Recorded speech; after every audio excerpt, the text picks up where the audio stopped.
Hare Krishna. Hare Krishna. Yesterday, Prabhuji, we were discussing how there is a discussion going on between Mother Earth in the and Dharma, that in the form of bull, that Yeah. how the different circumstances that is happening is because of the disappearance of Lord, means because of the absence of the Supreme Lord. Okay. Fine. Something else? Hare Krishna. Prabhu. Hare Krishna. Yesterday we discussing that how this Shonak Rishi and other devotees say they are very alert. Whatever topics come should be some related to the Krishna. Yadi Krishna Katha, what is it? Yadi Krishna Katha Shreyam. So they were very attentive that anything not related to Krishna should not be discussed. Yes, that's a good point. Yes. Yesterday we were discussing that how even a person may be very exalted, but still he needs spiritual master. He needs the guidance of spiritual master to go ahead in the spiritual life. Right. So that point was discussed in what context in the past time? Because Parikshit, he accepted Kripacharya as spiritual master. Right. Yes, that's correct. Good. Okay. A few more points. Yesterday we talked about deathlessness of a devotee, like how devotee does not feel the death, because the time of death, he does not see Yamaduta, he sees Vishnu Dutas, etc. And for the devotees, this is the last death, and here onwards there is no more repeated birth. What are the two analogies Prabhupada gives in that connection? One is the analogy of that mouse catching the, cat catching the kitten and versus the mouse. And the other one? Other one is like a devotee dying is like a waking up in spiritual world. Okay, but another analogy. Somebody else remembers?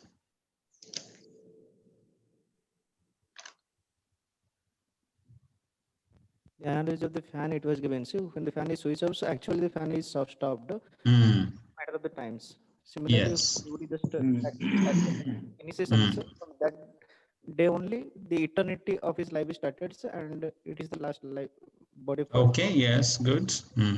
Unless until he's just not following the regular municipal devotional service strictly. Yes, that's right.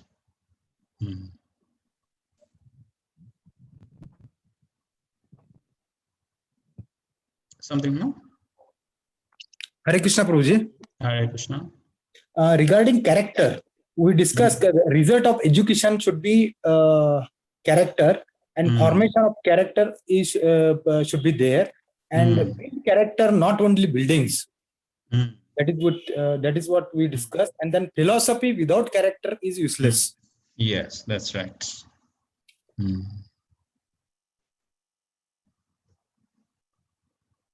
Hare Krishna, bro. Hare Krishna. Also, Prabhuji, like in the verse 3, you were discussing about before, like common people also used to see the demigods. That was the character and qualification of a king. Yes. And also in that connection, we saw that even a king like Parikshit Maharaj also need a guidance of a spiritual master. It is not that somebody becomes great, then immediately he doesn't need any. So he needs the guidance of guru or senior devotees. Right. Yes. Good. Okay, fine. So we will proceed now to chapter 17. So immediately there is no PPT. When there is a need, I'll be showing one PPT. Okay. Om Namo Bhagavate Vasudevaya.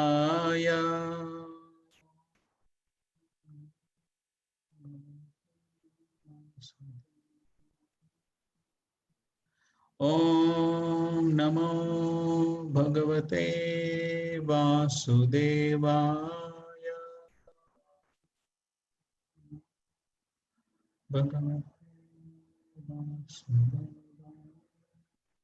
Om Namo Bhagavate Vasudevaya.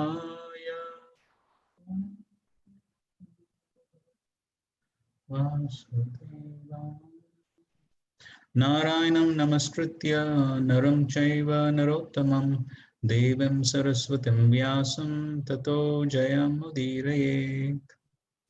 Chapter 17, Punishment and Reward of Kali.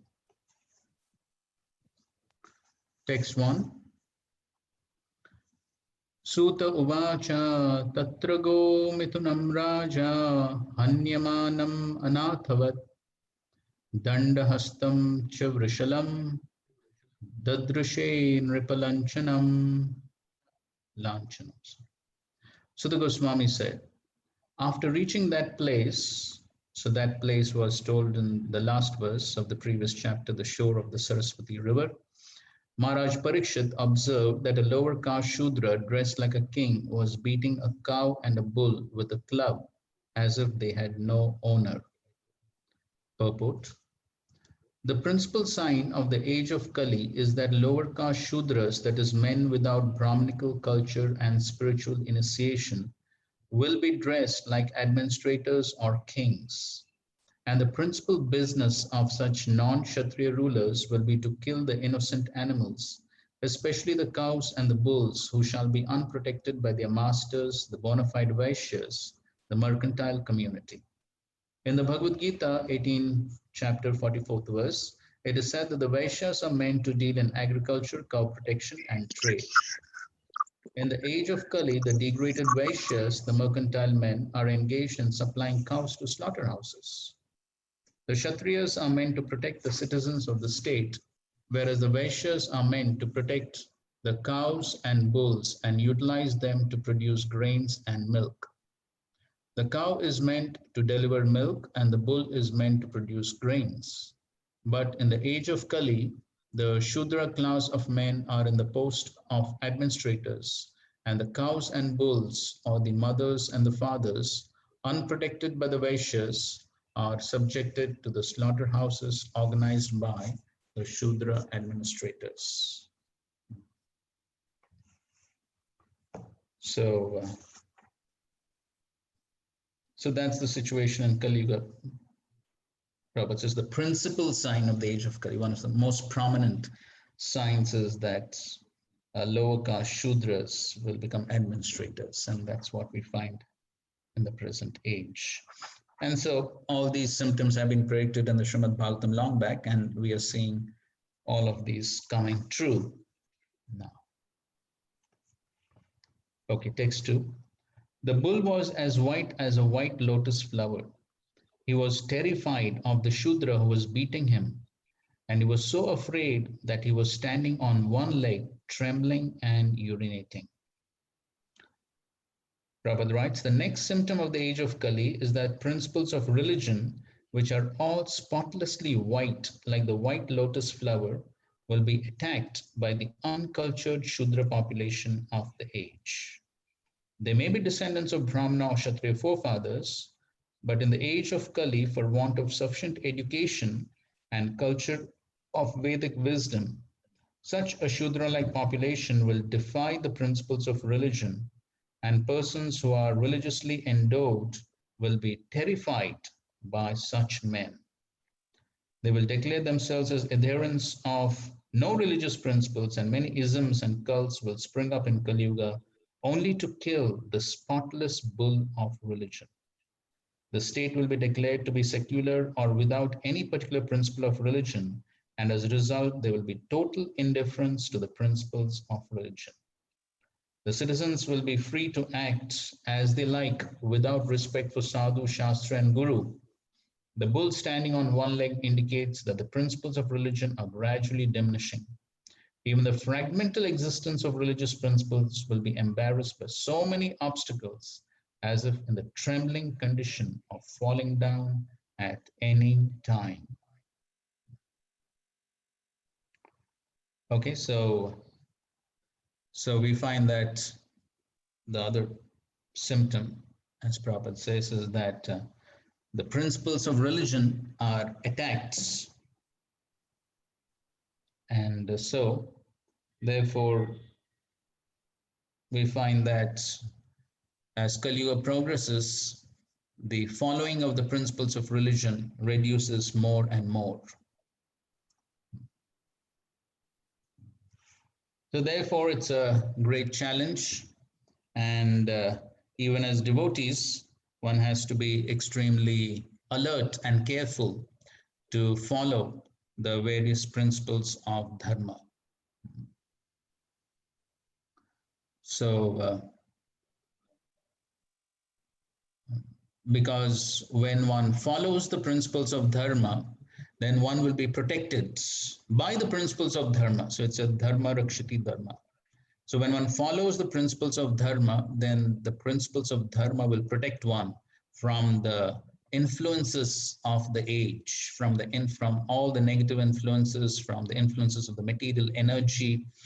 So therefore, as we were discussing yesterday, also Prabhupada writes that happiness depends upon following the principles of dharma individually and collectively. And so therefore, one has to really strive with great determination to follow the principles of dharma in this age, because definitely by the influence of the age, there will be a lot of challenges in trying to follow the principles of dharma. And we do find in the present age so many distractions to following the principles of dharma. And because of previous conditionings, because of the influence of other people and the influence of the age, we find so much of degradation. And there is always a tendency to compromise the principles of dharma. But then, if we want to go forward on this path of spiritual life, then it's very essential that one stick to following the principles. And so we find Srila Prabhupada in many lectures, he talks about the importance of following the various rules and regulations, the vows that one has taken at the time of initiation. So yes, so Maya is always alluring us with so many different reasons as to why not to follow. But then one requires great determination to follow. So the tendency is, as sometimes we do find, that devotees after initiation, they tend to become a little lax, and they think now it's all right, and then they may not strictly follow the chanting of 16 rounds, the following of the regulative principles, and all the other various rules and regulations. So Prabhupada, in many lectures, Prabhupada, he emphasizes these points that don't miss the opportunity of human life that one has got right now. So therefore, one always has to be greatly alert. Otherwise, this is what happens in Kali Yuga. Text 3. Although the cow is beneficial because one can draw religious principles from her, she was now rendered poor and calfless. Her legs were being beaten by a Shudra. There were tears in her eyes, and she was distressed and weak. She was hankering after some grass in the fields. So this is the situation of cows and bulls in this age of Kali Yuga. And this also we can see it happening. So the cows are separated from the calves, and then the cows are simply weeping and crying because the calves have been separated. And also another point is she was hankering after some grass in the field. So one devotee was recently explaining that how for the cows and bulls, what is very important is that they have space for grazing, and that is very important. But then that is what is denied in the present age. So we find many places very congested goshalas with no place for grazing, and so actually the cows are miserable without place for grazing.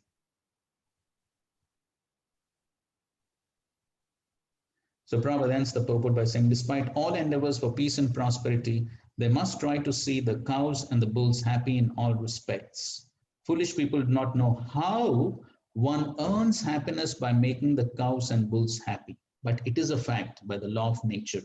Let us take it from the authority of Srimad Bhagavatam and adopt the principles for the total happiness of humanity. So this is what the Shastra is saying. So one may not see that immediate or direct connection between the happiness of the bulls and cows and the happiness of human society.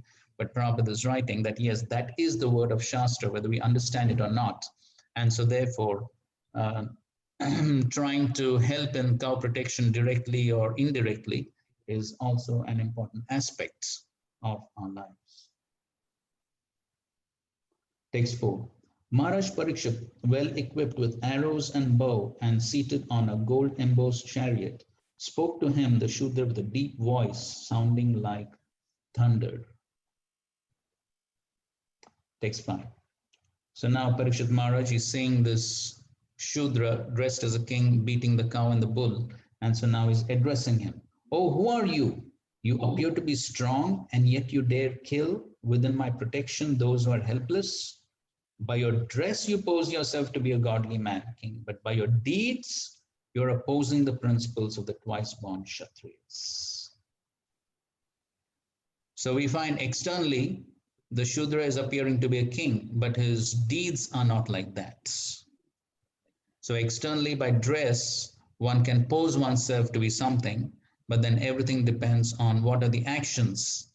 So therefore, Chaturvanyam Maya Shrishtam Guna Karma Vibhagasha. So everything depends upon the guna and karma, the qualities and the activities. So it doesn't depend on simply the external appearance or some external formalities.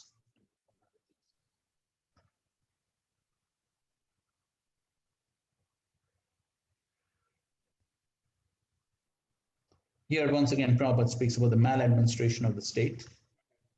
And so therefore, the modern human society is not twice born by spiritual culture. Therefore, the people's government by the people who are not twice born must be a government of Kali, in which everyone is unhappy. Take 6. You rogue, do you dare beat an innocent cow because Lord Krishna and Arjuna, the carrier of the Gandiva bow, are out of sight? Since you are beating the innocent in a secluded place, you are considered a culprit and therefore deserve to be killed. So Maharaj Parikshit is saying, because Krishna and Arjuna are not there, so you think you can do whatever you like, because as long as they were there, then everyone was protected. But now Krishna has disappeared, and so Kali has entered. So Maharaj Parikshit is there, and he's saying, do you think now you can do whatever you like? Then Maharaj Parikshit, asked the bull. So that's what he told Kali, and then now he's addressing the bull. Oh, who are you?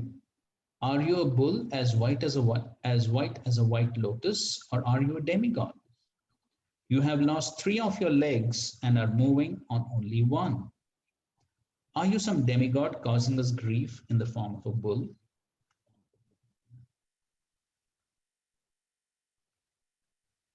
So yes. Then text 8. Now for the first time in a kingdom well protected by the arms of the kings of the Kuru dynasty, I see you grieving with tears in your eyes. Up till now, no one on earth has ever shed tears because of royal negligence. So that was the standard that time, that Parikshit Maharaj is saying, up till this point, this has never happened. For the first time, something like this is happening. Why? Because during the time, men and animals were equally protected as far as life was concerned. That's the way in God's kingdom. O son of Survi, you need lament no longer now. There is no need to fear this low-class Shudra. And O mother cow, as long as I am living as the ruler and subduer of all envious men, there is no cause for you to cry. Everything will be good for you. So we find Maharaj Parikshit giving that assurance to both the bull and mother cow, that as long as I am there, you will have all protection. There is nothing to fear. So that's the responsibility of the rulers to see that everyone is given protection. Prabhupada in so many of his lectures describes that how praja means anyone who's born in the kingdom is praja. So just like Prabhupada says, just like if a child is born in America, then he's immediately said to be an American citizen. But then if an animal is born in America, then why the animal is not considered American citizen? So whether it is man or animal, if he's born in that country, then he's supposed to be the citizen of that country and should be offered all protection. So Prabhupada writes, in the material world, the human society gives all protection to the human being, but there is no law to protect the descendants of Surabhi, who can give all protection to men by supplying the miracle food milk. But Maharaj Parikshit and the Pandavas were fully conscious of the importance of the cow and bull, and they were prepared to punish the cow killer with all chastisement, including death.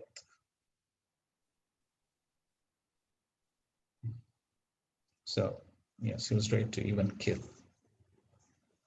The human society should recognize the importance of the cow and the bull and thus give all protection to these important animals, following in the footsteps of Maharaj Parikshit. For protecting the cows and Brahminical culture, the Lord, who is very kind to the cow and the Brahmanas, Go Brahmana Hitaya, will be pleased with us and will bestow upon us real peace. Okay. So we are talking here about cow protection. The importance of cow protection is being stressed.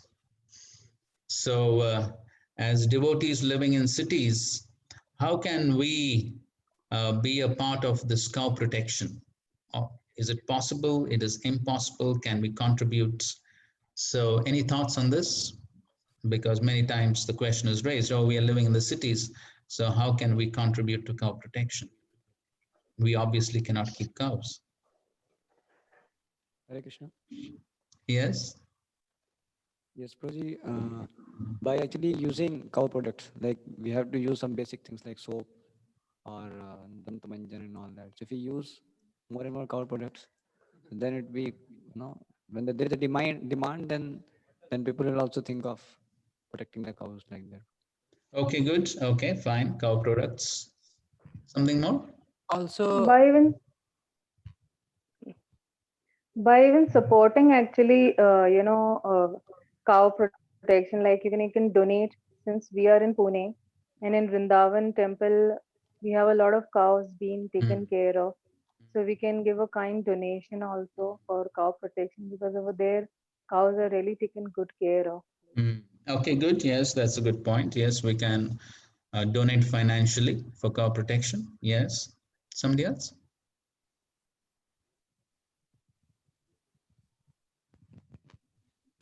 Hare Krishna Guru ji. Hare Krishna. ये तो बहुत मुश्किल है कि हम city में रह के गाय की रक्षा करें, क्योंकि हमें पता है कि आपको भले ही बुरा लगेगा लेकिन सच बोलना चाहिए, क्योंकि बहुत सारे लोग लाख और लाख रुपीस कलेक्ट करते हैं गाय के नाम से, और गाय की अवस्था बड़ी बुरी है। कि मैं प्रैक्टिकल, मेरे घर में अभी भी गाय है और गाय का प्रोटेक्शन हम करते हैं, और मैंने गौशाला में जाके देखा बहुत सारे, तो गौशाला के नाम से एक साल में 1 करोड़ पैसा जमा करते हैं, लेकिन खर्चा करते हैं उसमें 1 लाख।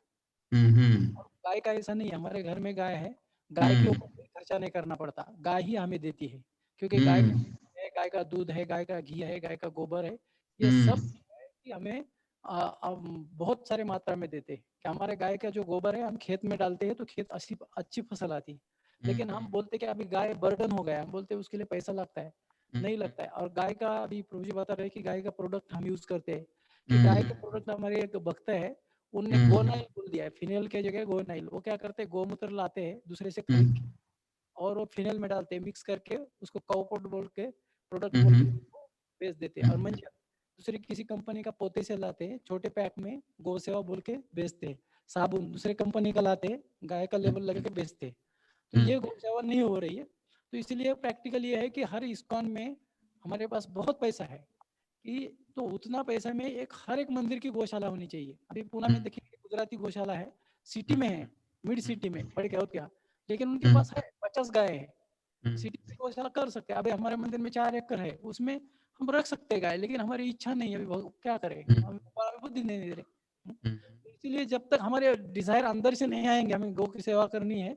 हमने अभी हमारी सुबल चंद्रपुर हुए, आप जानते हैं पुणे के, तो उनके पार्किंग में उन्होंने गाय रखी है। गवर्नमेंट ने बोला कैसे क्या रख सकते, बोला कुत्ता कैसे पाल सकते हैं तुम। उनके पार्किंग में अभी भी गाय है, दूध भी मैं उनके घर में जाता हूँ तो अच्छा फ्रेश दूध मिलता है।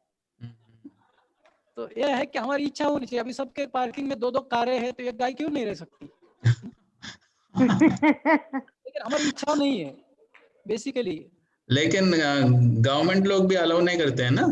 वही ना, सुबल चंद्रपुर का है ना, उधर वो आके महापौर आके देखा उसने, तो उसने भी बोला सो नाइस, आपने हमें ये दे दिया, प्रेरणा दे दिया। अच्छा। मंत्री ने बोला कि हम उसको एनकरेज करेंगे अगर सिटी में भी कोई गाय अपने पार्किंग में रखना चाहता है तो। अच्छा। हम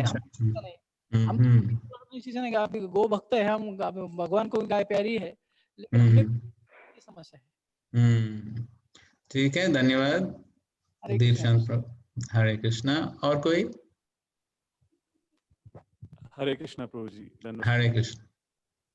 जैसे हमें से जो लोग प्रचार करते हैं, तो एटलीस्ट हम अपने कांग्रीगेशन और अपने जो भी हमारा ग्रुप है वहाँ पे इसके बारे में चर्चा करके, इसके बारे में बताकर लोगों के इसके, क्योंकि जनरली लोगों को इसके बारे में ज्ञान You can speak in English. This is English class. Okay, sorry, I forgot. Deershant Prabhu changed. Okay, yes. So Prabhuji, I was saying that, some of the preachers actually can take this as a task for themselves, that they talk about the importance of cows and cow protection, and being a Krishna's devotee, Lord Shri really loved cows, and I guess we're reading right about Right. Protecting cows and bulls was very pleasing to the Lord, and advancement of consciousness also. So this subject matter can also be taken by us in that sense. Right. To propagate this message. Yes, wherever we have some influence in our congregation or wherever, yes, we can also talk about it. Yes. Some more practical steps somebody would like to say, how we can contribute to cow protection? Hare Krishna Prabhu. Hare Krishna. By boycotting those who are promoting or involved in cow killing, that is also in indirect way of promoting, helping the cows. By boycotting those who are against. Okay, so boycotting means what? Not buying their products, not buying some companies produce products like that. Okay, fine. Thank you. Hare Krishna, Prabhuji. Hare Krishna. I saw one video. There was one nice video that they are telling that cow cuddling in America and many other European countries. Now people are doing cow cuddling. Means they go and hug the cows and massage the cows. And like they by just massaging the cows and associating with cows, their stress and anxiety is going down. Acha. Video also told like many like cow products like cow urine and milk. They are telling the Right, that's good. Yes, a little more awareness about these things should be there. Somebody else or something? Hare Krishna, Prabhuji. Hare Krishna. For local farmers or local people who have very few cows, not like on the suppliers like Carthage and all, we can promote such kind of people. They will also get encouragement to protect more and more cows or farms, not like just getting rid of something that is a burden. So we should buy milk from the local farmers to get it. Like earlier, it used to be there in, they used to bring that big containers and house to house. Kind of right. For the farmers and the protection of the cows. Yes, that's also a good point. Yes, encouraging the farmers, and yes, otherwise the farmers give up this cow protection, and then yes. Okay, fine. So I think so that those are some good points on how, as devotees, even living in cities, we can promote cow protection, which is being emphasized by Srila Prabhupada in all these purports. because that's the symptom of the age of Kali, that this is what is going to go down. And so if we want to counteract the symptoms of Kali, then we should be doing something about it. Okay. So now going text 10 and 11. O chaste one, the king's good name, duration of life, and good rebirth vanish when all kinds of living beings are terrified by miscreants in his kingdom. It is certainly the prime duty of the king to subdue first the sufferings of those who suffer. Therefore, I must kill this most wretched man because he is violent against other living beings. Okay, so here Parishit Maharaj is talking about what will be the results if the living beings are terrified by miscreants. So that means the king is not performing his duty of protection. Kshatriya. Kshatriya means he's supposed to give protection from hurts. So if he doesn't perform his duty, then his good name, the duration of life, and good rebirth, so all these vanish, it is said, vanish, nashyanti. So this is what happens when the king doesn't perform his duty. In the second paragraph of his purport, Prabhupada writes, any living being, if he terrifies other living beings, is a most wretched subject, and the king should at once kill such a disturbing element. As the wild animal is killed when it creates disturbances, similarly, any man who unnecessarily kills or terrifies the jungle animals or other animals must be punished at once. By the law of the Supreme Lord, all living beings, in whatever shape they may be, are the sons of the Lord, and no one has any right to kill another animal unless it is so ordered by the codes of natural law.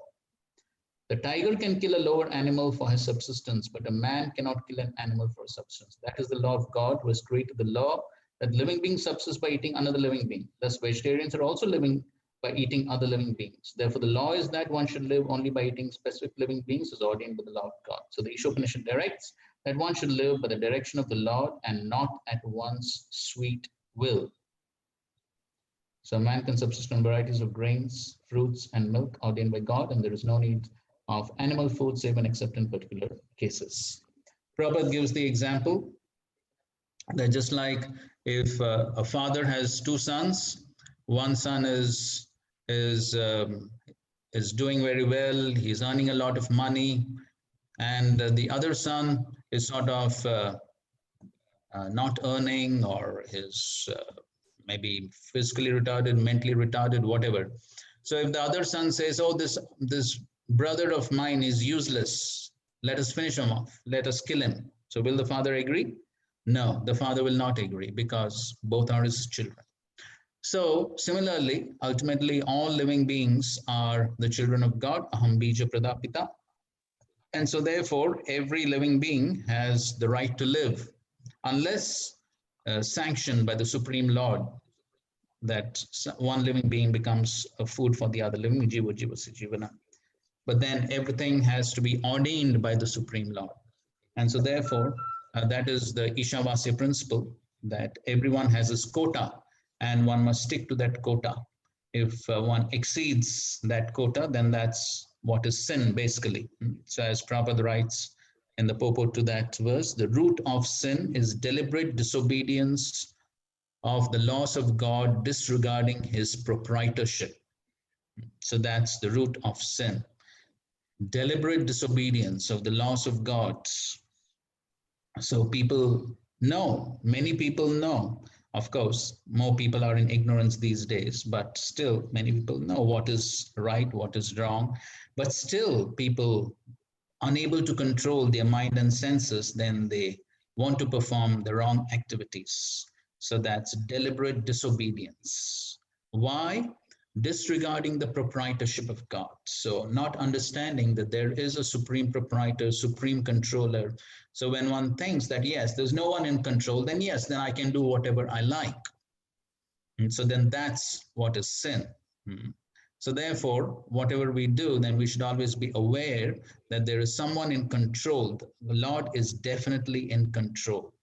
And if we forget that, then that's when we tend to perform wrong activities, sinful activities. So as devotees, then definitely we should always be conscious of this fact that the Lord is definitely watching, Upadrashta, Anumanta. So he is the witness to all our activities. And so therefore, to be conscious of that fact is something which is very, very important.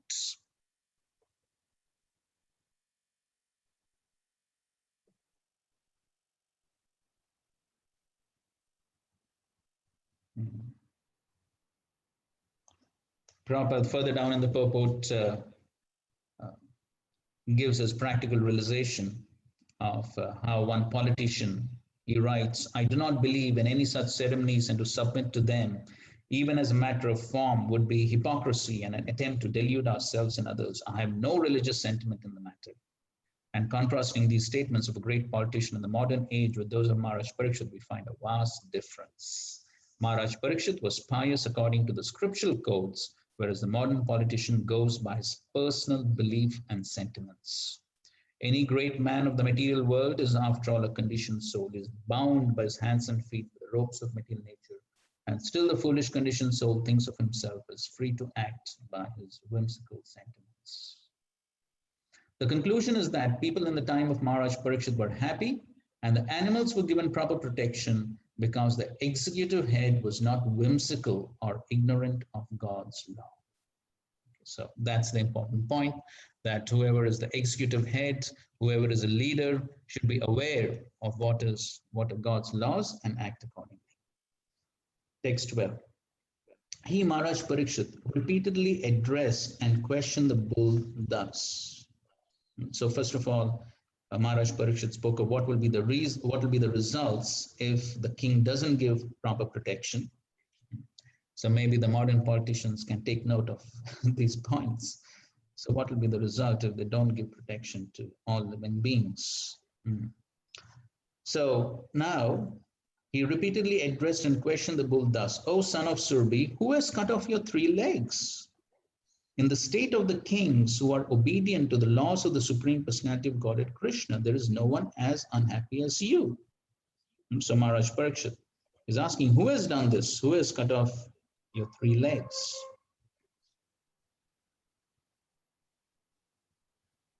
So Prabhupada writes, in a state where the codes of Krishna are followed, no one is unhappy. Where such codes are not followed, the first sign is that 3 legs of the representative religion are cut off, and thereby all miseries follow. When Krishna was personally present, the codes of Krishna were being followed without question, but in his absence, such codes are presented in the pages of Srimad Bhagavatam for the guidance of the blind persons who happen to be at the helm of all affairs. Text 13. O bull, you're offenseless and thoroughly honest. Therefore, I wish all good to you. Please tell me of the perpetrator of these mutilations, which blackmail the reputation of the sons of Pritha. So, Maharaj Parikshit is saying that you are offenseless and honest. Sadhunam akrita agasam. So, saying you are honest, offenseless. So who can do this to you? So who has done it? So this is not supposed to happen in our kingdom of the Kuru dynasty. This is going to bring us bad reputation. So Maharaj Parikshit is very much concerned of the reputation of the dynasty, because the entire dynasty gets the bad reputation if somebody misbehaves. So Prabhupada also explains in his lectures and purports. So therefore, it's very important that devotees within ISKCON, and they should be extremely careful about their behavior, because if there's misbehavior, then the entire society, the acharya, everyone gets the bad reputation. So Prabhupada writes, the descendants of the sons of Pritha, like Maharaj Parikshit, were afraid of losing their reputations. But in the modern days, the leaders are not even afraid of killing such offenseless animals. Herein lies the difference between the reign of those pious kings and the modern states ruled by irresponsible executive heads without knowledge of the codes of God. Text 14. Whoever causes offenseless living beings to suffer must fear me anywhere and everywhere in the world. By curbing dishonest miscreants, one automatically benefits the offenseless. So Maharaj Parishit is speaking about his own prowess and how he wants to finish off all these dishonest miscreants and then protect those who are offenseless. As Prabhupada writes, it is the prime duty of the king or the executive head to give protection in all respects to the peaceful, offenseless citizens of the states. The devotees of the Lord are by nature peaceful and offenseless, and therefore it's the prime duty of the state to arrange to convert everyone to become a devotee of the Lord. And thus automatically there'll be peaceful, offenseless citizens. Then the only duty of the king will be to curb the dishonest miscreants. That will bring about peace and harmony all over human society. So if everyone becomes devotee, then yes, then they will be peaceful, offenseless citizens, and then that's how the entire society can be prosperous. Text 15. An upstart living being who commits offenses by torturing those who are offenseless shall be directly uprooted by me, even though he be a denizen of heaven with armor and decorations. So Maharaj Parikshit is saying, what to speak of human beings on this earth planet, even if there's a devata, amritasyapi sagadam. So amritasyasya api. Even so, the demigods, they have a very long lifespan. So Prabhupada explains that in its purpose. So it's like they are deathless, just long lifespan. But he says that even if somebody like a powerful devata were to torture the offenseless, I'm going to take action. Prabhupada ends the purpose. It should be the principle of a state executive head that the offender of the codes of God is always punished.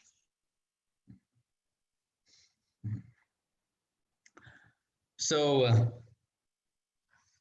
here we are speaking about how Maharaj Parikshit, he was very determined to punish the offenders and thus protect those who are offenseless. So talking about punishments, Srila Prabhupada, in his lectures, he speaks about how he quotes Chanakya Pandit. Up to 5 years of age, one shows love to the child, and from 5 to 10, then one can show the stick.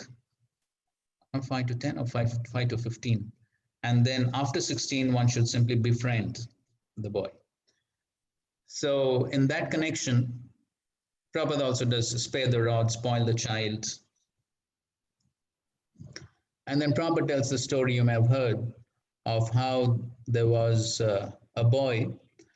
So when he was in school, as a small boy, he used to steal some things from the class, some pen, pencil, something, and bring home. And the boy was staying with his aunt. And so the aunt was thinking, oh, very nice. Boy is getting some things home from school, so it's good. And so she didn't say anything, she didn't chastise, she didn't do anything about it. But then the boy developed the tendency to steal. And so that tendency kept on increasing. And then later on, he became a very big thief, and then a rogue and a dacoit and a murderer. And then he murdered someone, and then he was going to be hanged. And so when he was going to be hanged, so then they asked him, so what's your last wish? And so he said, I want to speak to my aunt. And so they got the aunt, and then so the boy told the aunt to come close. I want to speak something in your ear. And so when the aunt came close, the boy bit off the ear of the aunt, and the lady was screaming and said, why are you doing this? And the boy replied that now you're crying that I'm going to be hanged, but The cause is because when I was a child and I was stealing, you didn't do anything about it. So now you see the result. And so therefore, Srila Prabhupada makes the point that therefore for those who are in responsible positions, then to give appropriate guidance and instructions and appropriate rectificatory measures is also very important. Otherwise, so the duty has to be done, as we know Rishabdev's famous teachings, that one doesn't have a right to be a king or a mother, a father, a husband, a spiritual master, unless he's able to deliver the dependents from the cycle of birth and death. And there's another verse in that same set of Maharaj Rishabdev's instructions where it said that even if the follower does not follow the instructions, still it is a duty of the responsible person to continue giving the instructions. And so the important point is everyone has to perform duty. That's the emphasis in the Shastra that we find. That's the emphasis we find Krishna is giving in the Bhagavad Gita, that duty needs to be performed. Prescribed duties need to be performed. That's the important theme of the entire Bhagavad Gita. Karmanyevadhikaraste ma phaleshu. Do your duty. That's the emphasis. And so therefore, so here also the emphasis that Maharaj Parikshit, he is determined to perform his duty as a Kshatriya. So whatever be one's duty, then one needs to perform that duty, irrespective of what are the consequences, what are the fruits or the results. Means one is not so much attached to the fruits or the consequences, but then one is determined to perform one's duty as enjoined in the scriptures. Okay, so and that determination we see in the case of Maharaj Parikshit, that he is ready to even punish a devata if necessary in order to curb the miscreants.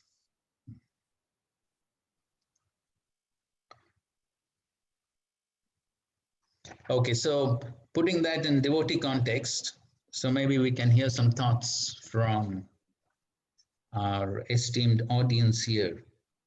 So what are your thoughts on how this principle of performing duties, and especially in regards to chastising the miscreants, how can we apply this within a devotee community? Any thoughts?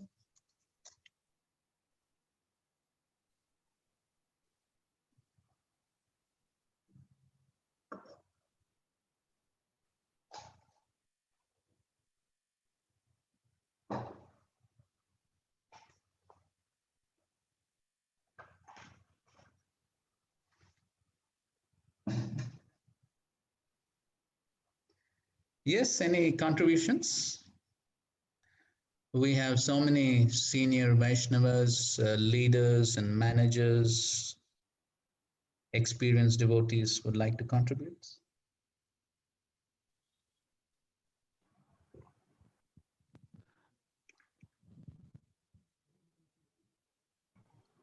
Hare Krishna, Prabhuji.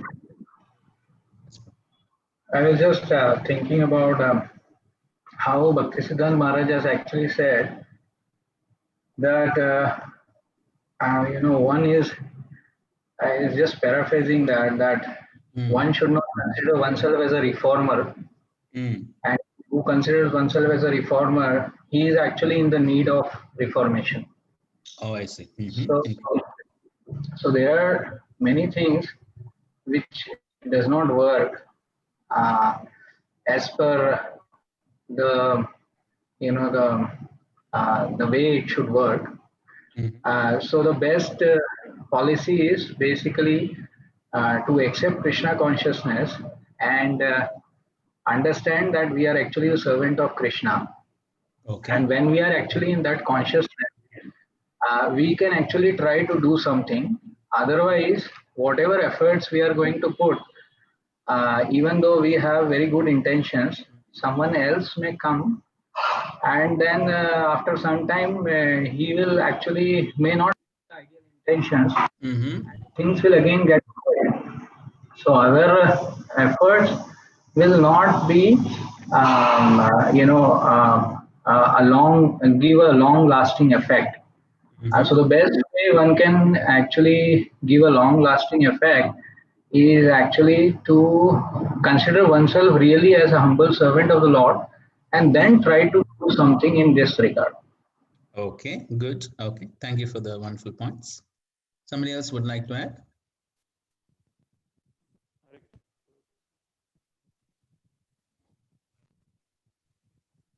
Hare Krishna, Prabhuji. Hare Krishna. Prabhuji, as rightly Chanakya Pandit just pointed out, no? Lalayat Panchavarshani, Tadayat Dasavarshani, then Putrava. So this principle has to be rightly applied. And most of the time, like it is mentioned, readers should be courageous and considerate. Courageous and? Considerate. Considerate, yes. Rather considerate and like no when that are right and kind. So, but we expect actually only kindness and sympathy. So that is one-sided, or bold and sensitive, or polite. So you have to balance. And the most important point is actually what you have to see that it is for the upliftment of that particular person. Right. And second principle, actually, we have to see the adhikar. Adhikar, otherwise, like Arjuna, unless until Krishna had that adhikar on Arjuna, then he started giving correction.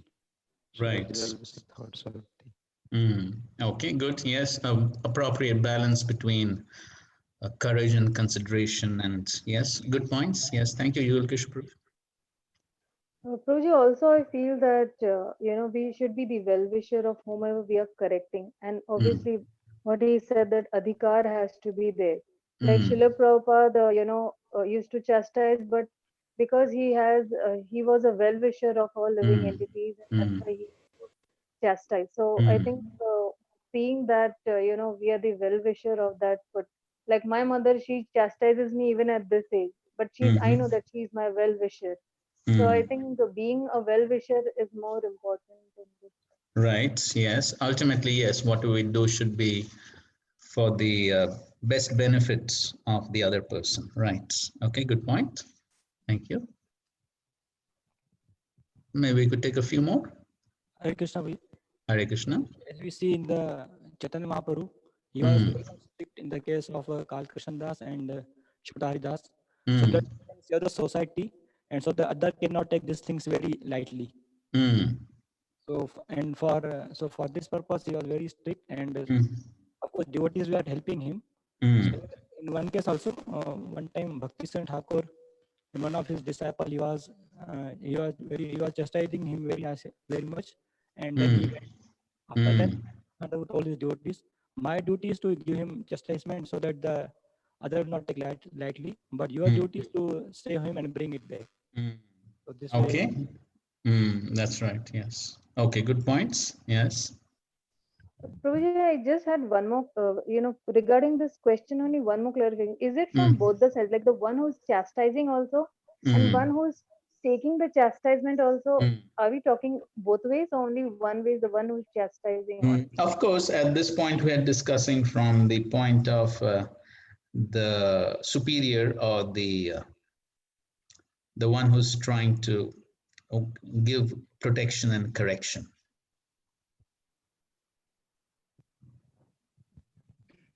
Hare Krishna. Hare Krishna. Prabhuji, in this regard, I heard in one Pune Yatra lecture, Radhanath Maharaj was talking about this point. So he told that when can we correct or chastise devotees? So he took 3 points. That, do we have the authority? Second point was that how will what is our intention? And third, how will the other person take it? Yes, yes, those are important points. Yes, good. Yes, so Hare Krishna. Okay, so just to add something to that, we find especially in the life of Srila Prabhupada, now we do know that Srila Prabhupada sometimes would be very heavy, But then usually Prabhupada would chastise those who were quite close to him, and he knew very well that they could take it.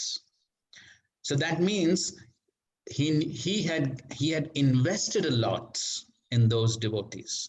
So one thing which we can see in Srila Prabhupada's life right from the beginning, of course, Srila Prabhupada as the Mahabhagavad pure devotee who was filled with pure love, just by his very presence actually was investing so much of love in the hearts of his disciples and followers.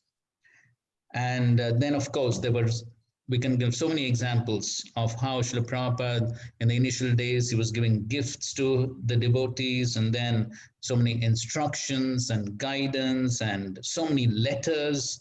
So Prabhupada actually, he invested a lot in the devotees.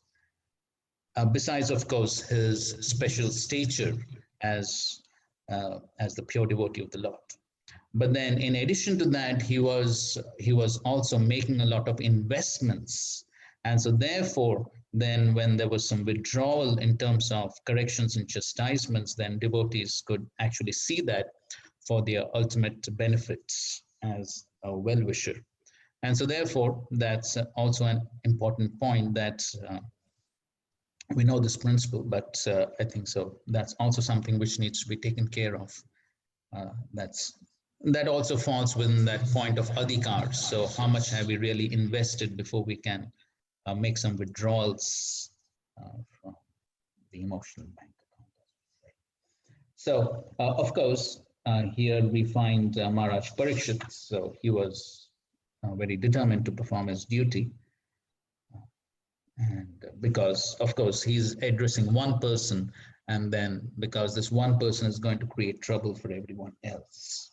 So text 16, again, he says, the supreme duty of the ruling king is to give all protection to law-abiding persons and to chastise those who stray from the ordinances of the scriptures in ordinary times when there is no emergency. So he's very clearly talking about what's the duty of the king, of an administrative head.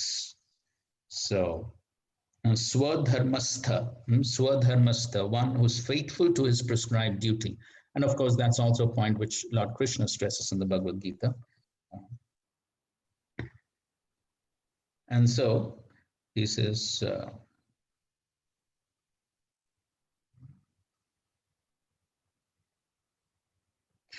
yes, so Prabhupada addresses that point in the first paragraph. Prabhupada says, in the scriptures, there's mention of apad dharma, or occupational duty at times of extraordinary happenings. So then those are different cases, but then in normal cases, then yes, then the dharma has to be followed. Regarding apad dharma, then more details are there in the 7th canto, Narad Muni speaking to Yudhishthira Maharaj. In the second paragraph, Prabhupada says there are regular scripture injunctions for different persons engaged in different occupational duties, and one who follows them is called swadharmastha, or faithful in one's prescribed duties. So such swadharma might be violated in case of emergency, if one is forced by circumstances, but they cannot be violated in ordinary times. So in ordinary times, everyone has to perform one's swadharma.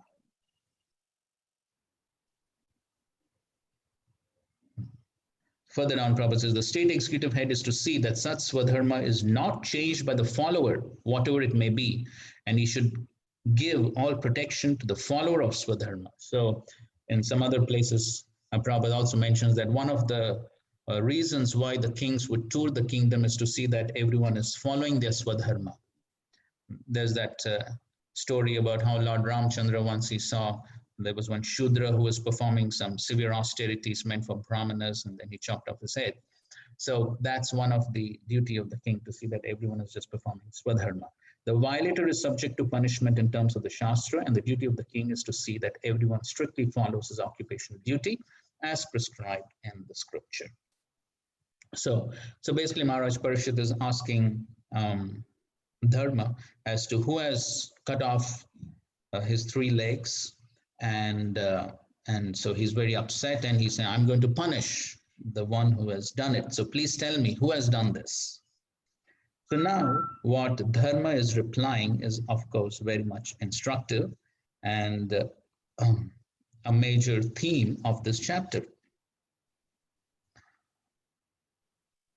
So text 17. So first of all, he's glorifying Maharaj Parikshit. The personality of religion said, these words just spoken by you befit a person of the Pandav dynasty. Captivated by the devotional qualities of the Pandavas, even Lord Krishna, the personality of Godhead, performed duties as a messenger. So he's glorifying. So Prabhupada says, the Pandavas, by their unalloyed devotional service and full surrender unto the Lord, made it possible for the Lord to become a chariot driver or sometimes their letter messenger. Anybody remembers the point that Prabhupada made in a previous purport regarding the Pandavas, the quality of the Pandavas by which they attracted Krishna's mercy? One word.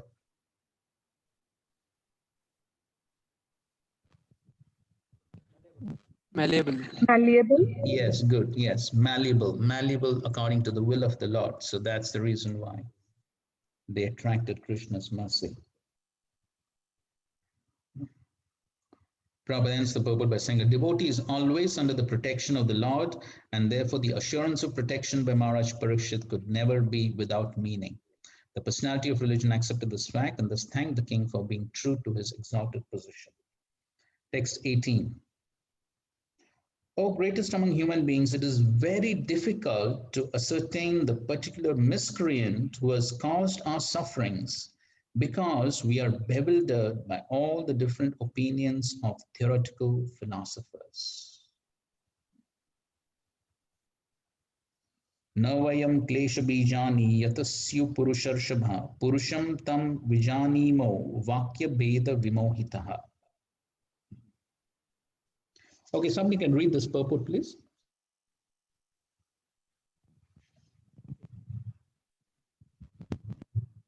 Purport. There are many theoretical philosophers in the world who put forward their own theories of cause and effect, especially about the cause of suffering and its effect on different living beings.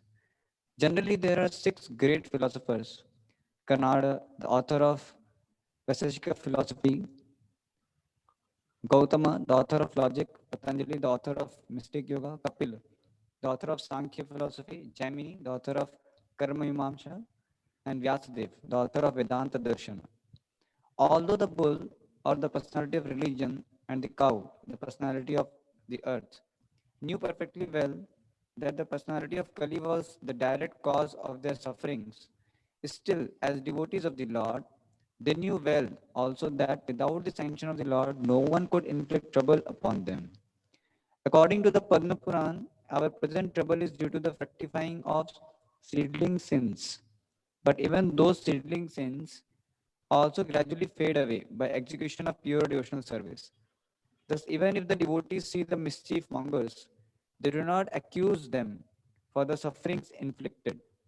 They take it for granted that the mischief monger is made to act by some indirect cause, and therefore they tolerate the sufferings, thinking them to be God-given in small doses.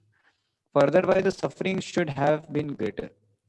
Maharaj Parikshit wanted to get a statement of accusation against the direct mischief monger, but they declined to give it on the above mentioned grounds. Speculative philosophers, however, do not recognize the sanction of the Lord. They try to find out the cause of sufferings in their own way, as will be described in the following verses.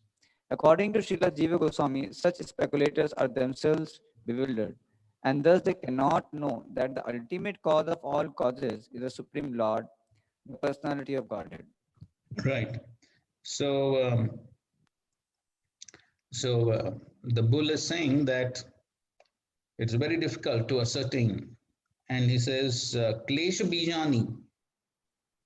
So there is some beach, there is some root cause of the suffering, which is my own action basically. There is some root cause. And so then Parikshit Maharaj asks, so but then you are dharma, you should know the Shastra. So then what is the root cause? And then he says that Vijanima Vakya Bheda Vimohita. He says there are so many different opinions on what is that cause, what is that root cause. And so therefore, we are vimohita, we are bewildered by all these different philosophies that are available. Text 19. Some of the philosophers who deny all sorts of duality declare that one's own self is responsible for his personal happiness and distress. Others say that superhuman powers are responsible, while yet others say that activity is responsible, and the gross materialists maintain that nature is the ultimate cause. So different philosophers have different opinions. And in terms of the Shad Darshan, then Prabhupada, he puts, yes, he mentions how these different philosophers who are proponents of the Shad Darshan, what are their different opinions Prabhupada is mentioning in this purport. So somebody can read this purport also.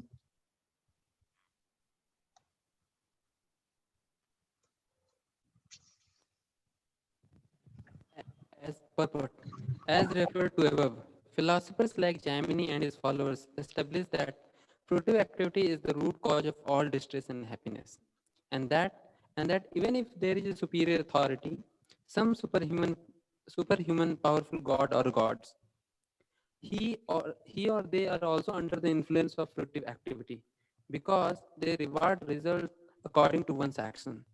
They say that action is not independent because action is performed by some performer.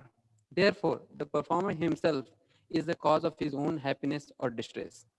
In the Bhagavad Gita 6.5, also it is confirmed that by one's mind, freed from material affection, one can deliver himself from the sufferings of material pangs.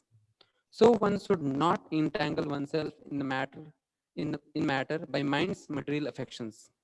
Thus, one's own mind is one's friend or enemy in one's material happiness and distress.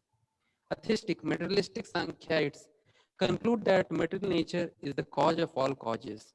According to them, combinations of material elements are the causes of material happiness and distress, and disintegration of matter is the cause of freedom from all material pangs. Gautama and Kannada find that atomic combination is the cause of everything, and impersonalists like Ashtavakra discover that the spiritual effulgence of Brahman is the cause of all causes. But in the Bhagavad Gita, the Lord himself declares that he is the source of impersonal Brahman, and therefore he, the personality of Godhead, is the ultimate cause of all causes. It is also confirmed in the Brahma Samhita that Lord Krishna is the ultimate cause of all causes. So in this way, different philosophers have different ideas as to the cause of suffering and happiness, so based upon their own philosophy. But then we do understand that ultimately the Lord is in full control. Then in text 20, he says, there are also some thinkers who believe that no one can ascertain the cause of distress by argumentation, nor know it by imagination, nor express it by words. O sage amongst kings, judge for yourself by thinking over all this with your own intelligence. So in text 20, he's saying that all this is apratarkyat,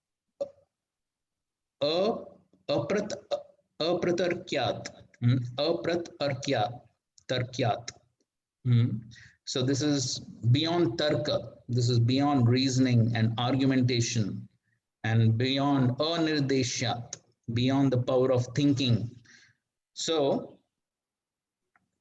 all this is very difficult to ascertain. So therefore, finally the bull says, you're a great king, you're sage amongst rishis, you're Raja Rishi. So therefore, Vimrisha Swa Manishaya. So use your power of intelligence, you use your discrimination, and you judge for yourself, because so many people are saying so many things. I don't know what is the ultimate cause. Here in the purport, Prabhupada focuses on the Lord and the Paramatma. The Vaishnavites, the devotees of the Lord, do believe, as above explained, that nothing can take place without the sanction of the Supreme Lord. He is the Supreme Director. And then he is describing the Paramatma, the two birds on the tree, and all that. And so further down in the purport, Prabhupada writes that he, that is the Paramatma, is the knower of all past, present, future. Nothing can be concealed from him. The devotees know this truth, and therefore they discharge their duties sincerely without being overly anxious for rewards. Besides that, one cannot estimate the Lord's reactions, either by speculation or by scholarship. Why does he put some into difficulty and not others? He is the supreme knower of the Vedic knowledge, and thus he is the factual Vedantist.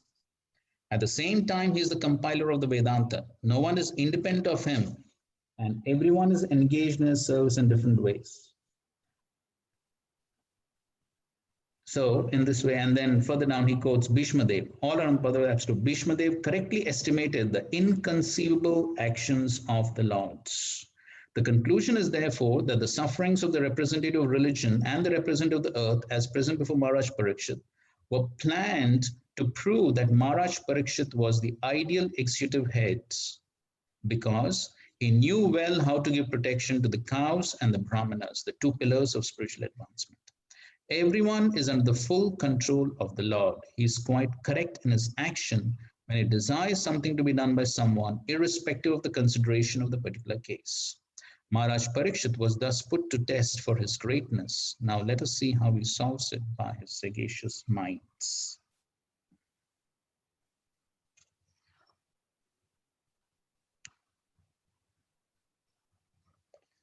So we will, before I get into a little bit of more discussion on this topic, we would just like to finish a few more verses to conclude what the Bhagavatam is saying. Text 21. Sudha Goswami said, O best amongst the Brahmanas, the Emperor Parikshit, thus hearing the personality of religion speak, was fully satisfied, and without mistake or regret, he gave his reply. So now Parikshit Maharaj says, text 22, the king said, O you who are in the form of a bull, you know the truth of religion, and you are speaking according to the principle that the destination intended for the perpetrator of irreligious acts is also intended for one who identifies the perpetrator. You are no other than the personality of religion.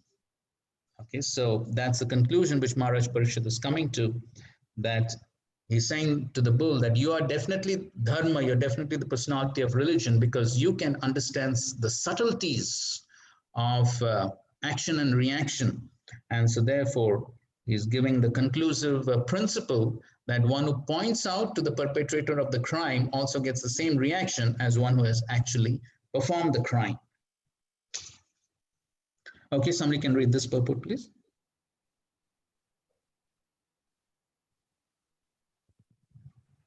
A devotee's conclusion is that no one is directly responsible for being a benefactor or mismonger without the sanction of the Lord.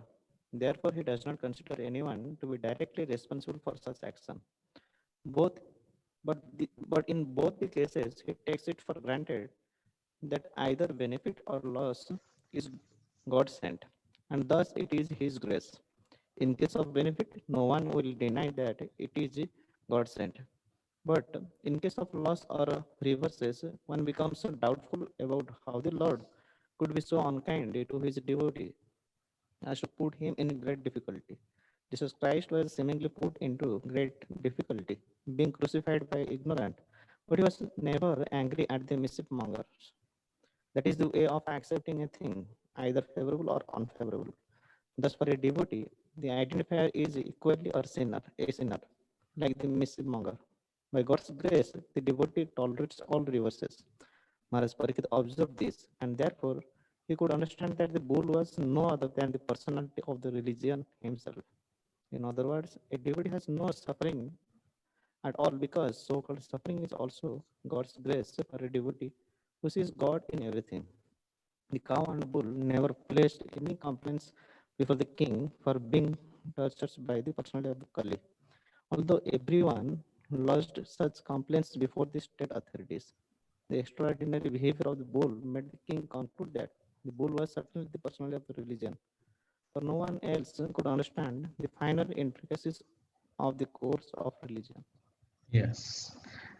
And text 23, which concludes this topic. Thus it is concluded that the Lord's energies are inconceivable. No one can estimate them by mental speculation or by word jugglery. Purport. A question may be raised as to why a devotee should refrain from identifying an actor, although he knows definitely that the Lord is the ultimate doer of everything. Knowing the ultimate doer, one should not pose himself as ignorant of the actual performer. To answer this doubt, the reply is that the Lord is also not directly responsible, for everything is done by his deputed Maya Shakti or material energy. The material energy is always provoking doubts about the supreme authority of the Lord. The personality of religion knew perfectly well that nothing can take place without the sanction of the Supreme Lord, and still he was put into doubts by the deluding energy, and thus he refrained from mentioning the supreme cause.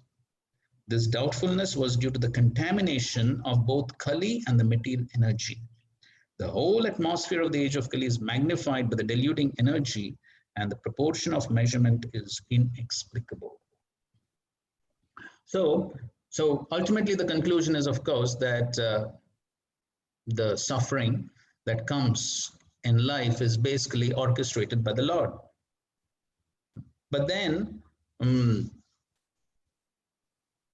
as Prabhupada is explaining in these purports, that exactly why the Lord puts someone into difficulties, why the Lord doesn't put someone. So the whole thing is the plan of the Lord, as Bhishma Dev, he says to the Pandavas, who can understand the plan of the Lord? Even the greatest of philosophers cannot understand the plan of the Lord. And so here Prabhupada is explaining why Dharma didn't mention this point, that yes, ultimately the Lord is in control for everyone's suffering. So he just didn't mention the point about the Lord. So why? Prabhupada is explaining here, and this is, of course, taken from the previous acharyas. So he says that this is due to the influence of Kali and the material energy. So even Dharma, by the influence of Kali and the material energies, had doubts as to the supreme cause. And so therefore he doesn't mention it. So in any case, the point is that if somebody is causing us distress, ultimately the Lord is in control. So as it said, don't be angry on the instrument of your karma. So somebody is only becoming an instrument and causing us trouble. And so why be angry on that instrument? Because ultimately the Lord is in control and he is orchestrating everything to happen. So therefore, then the important point is that the devotee should have the correct attitudes. And that attitudes, we know the famous verse, Tatenu kampam susamakshmana bunjana evat mukritam vipakam ridvava pabir vidadhan namaste jive to yamukti pade sadaiba. So one understands that yes, ultimately it is my own activities that has caused this to happen. Somebody may be acting as an instrument, but the root cause is my own actions. Atma vipakam. So this is so on that verse, Tatenu Kampam verse, there are some nice commentaries given by the acharyas. So which normally we discuss in Nectar of Devotion, but we would just like to discuss a few of those points here. So now I'm showing something on the screen. So PPT here.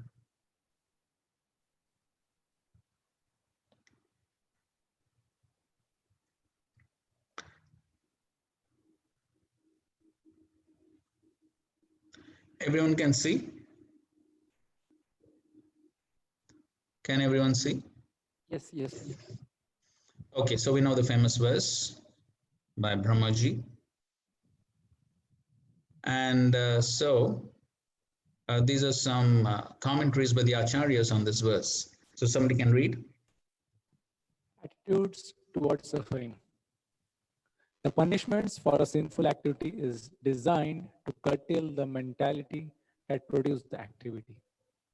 From Bhagavad Gita 18.66, we understand that a devotee no longer suffers the reactions of karma. Since a devotee may still maintain the remnants of his previous sinful mentality, the Lord removes the last vestiges of the enjoying spirit by giving his devotee punishments that may resemble sinful reactions. Continue, This please. suffering is not technically a karmic reaction. It's the Lord's special mercy for inducing his devotee to let go of the material world and return to Godhead. Since a sincere devotee wants to go back to Godhead, he willingly accepts the Lord's merciful punishment and continues offering obeisances to the Lord with his heart, words, and body. Just as one cannot approach the sun without becoming fire, one cannot approach the Supreme Pure Lord Krishna without undergoing a rigid purificatory process. Just as a legitimate son has to simply remain alive to gain an inheritance from his father, one who simply remains alive in Krishna consciousness, following the regulative principles of Bhakti Yoga, automatically becomes eligible to receive the mercy of Personality of Godhead and be promoted to the kingdom of God. Okay, so he is explaining why a devotee is put to suffering condition. So he says, not technically a karmic reaction, is the Lord's special mercy for inducing his devotee to let go of the material world and return to Godhead. Okay, so there are some vestiges or remnants of the sinful mentality. And so the devotee may still be committing some sinful activities due to this. And so the Lord wants to finish off that sinful mentality. And so therefore, he puts the devotee into suffering condition. And so the devotee who understands this facts, then he remains grateful that actually the Lord is orchestrating his purification for him to go back to the spiritual world. Because ultimately one needs to be purified. If one wants to enter fire, one should be fiery. So Krishna is orchestrating for the purification of the devotee to enter the spiritual world. And so then the devotee accepts proper consciousness. Hare Krishna, kindly mute. Okay, so these are some purports from Gajendra's pastime. Somebody read. The king of the elephants was so very eager to see the Supreme Personality of Godhead that when he saw the Lord coming in the sky, with great pain and in a feeble voice, he offered respect to the Lord. A devotee does not consider a dangerous position to be dangerous, for in such a dangerous position he can fervently pray to the Lord in great ecstasy. Thus, a devotee regards danger as a good opportunity. Tattenukampam shramiksham. When a devotee is in great danger, he sees that danger to be great mercy of the Lord, because it is an opportunity to think of the Lord very sincerely and with undiverted attention. He does not accuse the Supreme Personality of Godhead for having let his devotee fall into such a dangerous condition. Rather, he considers that dangerous condition to be due to his past misdeeds and takes it an opportunity to pray to the Lord and offer thanks for having been given such an opportunity. When a devotee lives in this way, his salvation, his going back home, back to Godhead, is guaranteed. We can see this to be true from the example of Gajendra, who anxiously prayed to the Lord and thus received an immediate chance to return home back to Godhead. Okay, so the devotee in dangerous situation, he takes it as an opportunity to very intensely, very fervently think of the Lord, pray to the Lord, and so he takes it as a wonderful opportunity rather than blaming the Lord for the dangerous and difficult situation. So then that makes him eligible to go back to the spiritual worlds. Okay, so this is Vishnu Thakur's commentary on the verse. Somebody read this.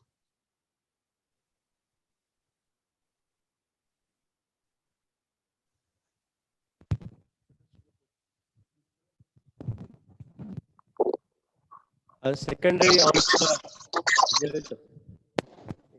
Hare Krishna.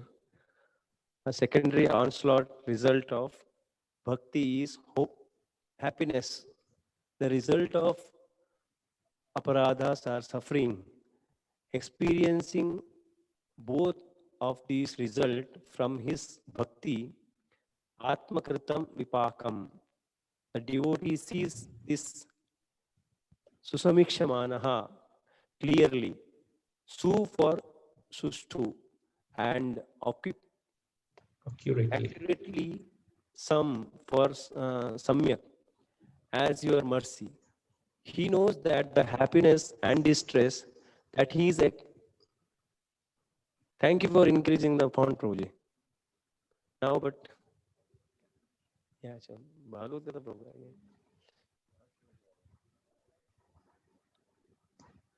What happened? It's not clearly seen. The font is very small, Prabhuji. We are not able to read. But now, he knows that the happiness and distress that he is experiencing stems from the Lord's mercy alone.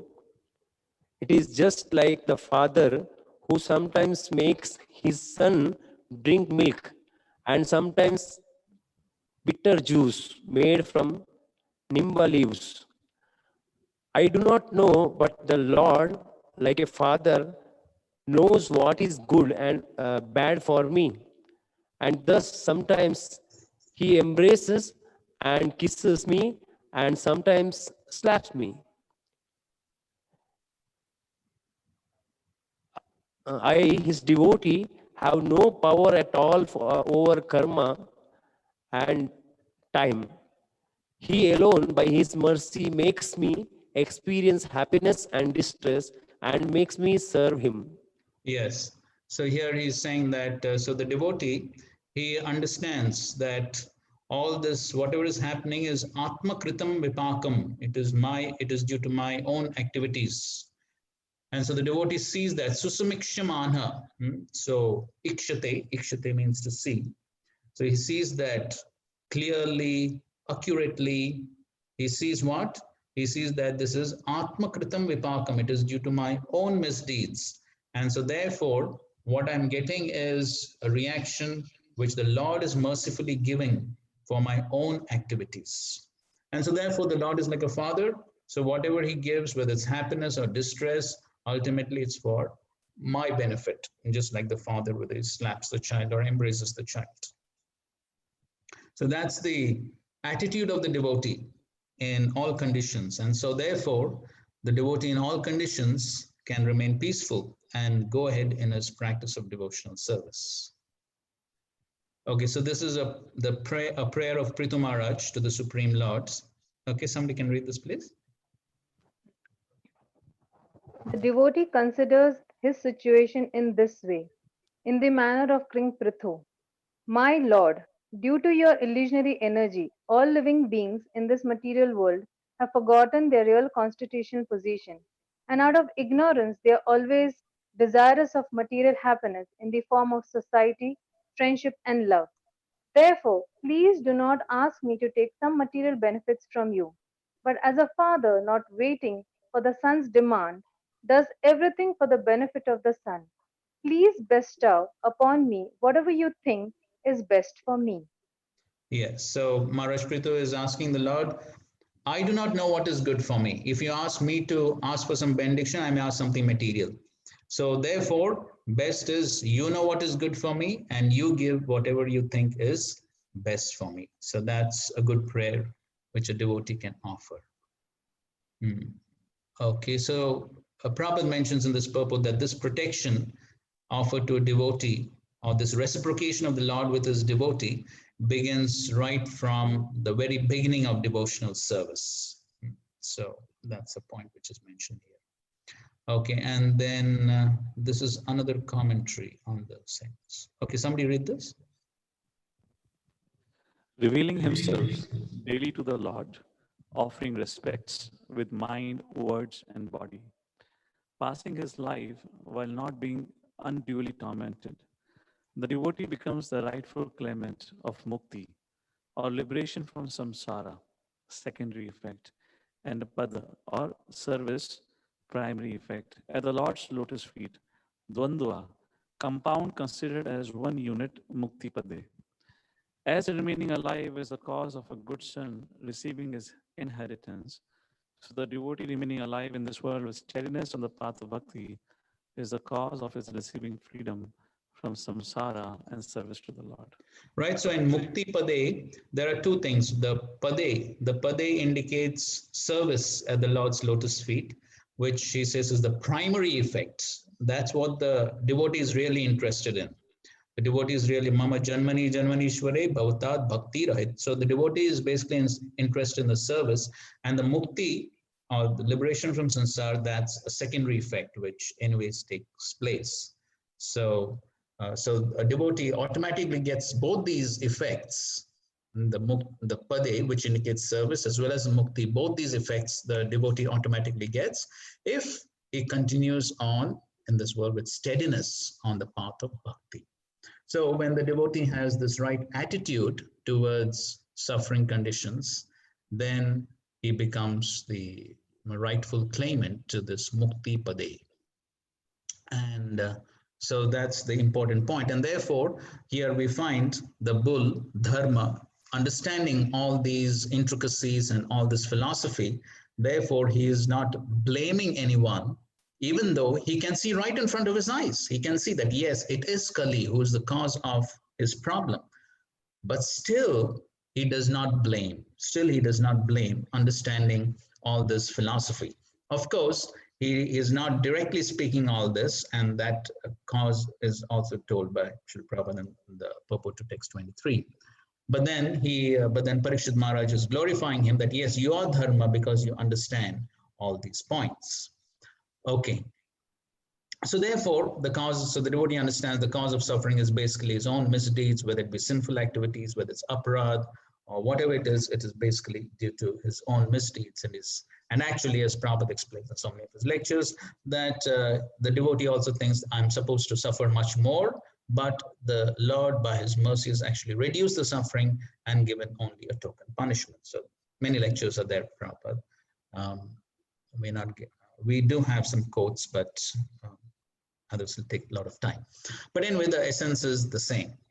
So now the question arises, as far as we are concerned in practical life. So so how do we respond if we are put into some similar situation like this dharma and the cow? So somebody is coming with a stick to beat us. Somebody is coming with a stick to beat us. So how should we respond? Should we just say that, okay, ultimately this person is, after all, he's instrument of karma, he's instrument of the Supreme Lord, so let him do whatever he wants. Should we behave like that?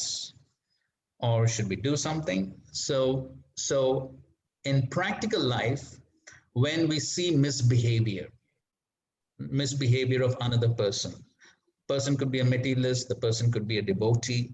So when we see misbehavior, so how should we respond?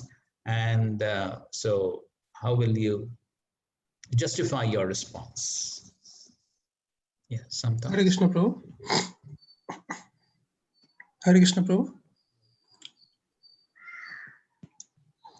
Go ahead. Yes, Prabhuji. So basically in practical situations, sometimes we have the opportunity to act in certain way and to protect ourselves.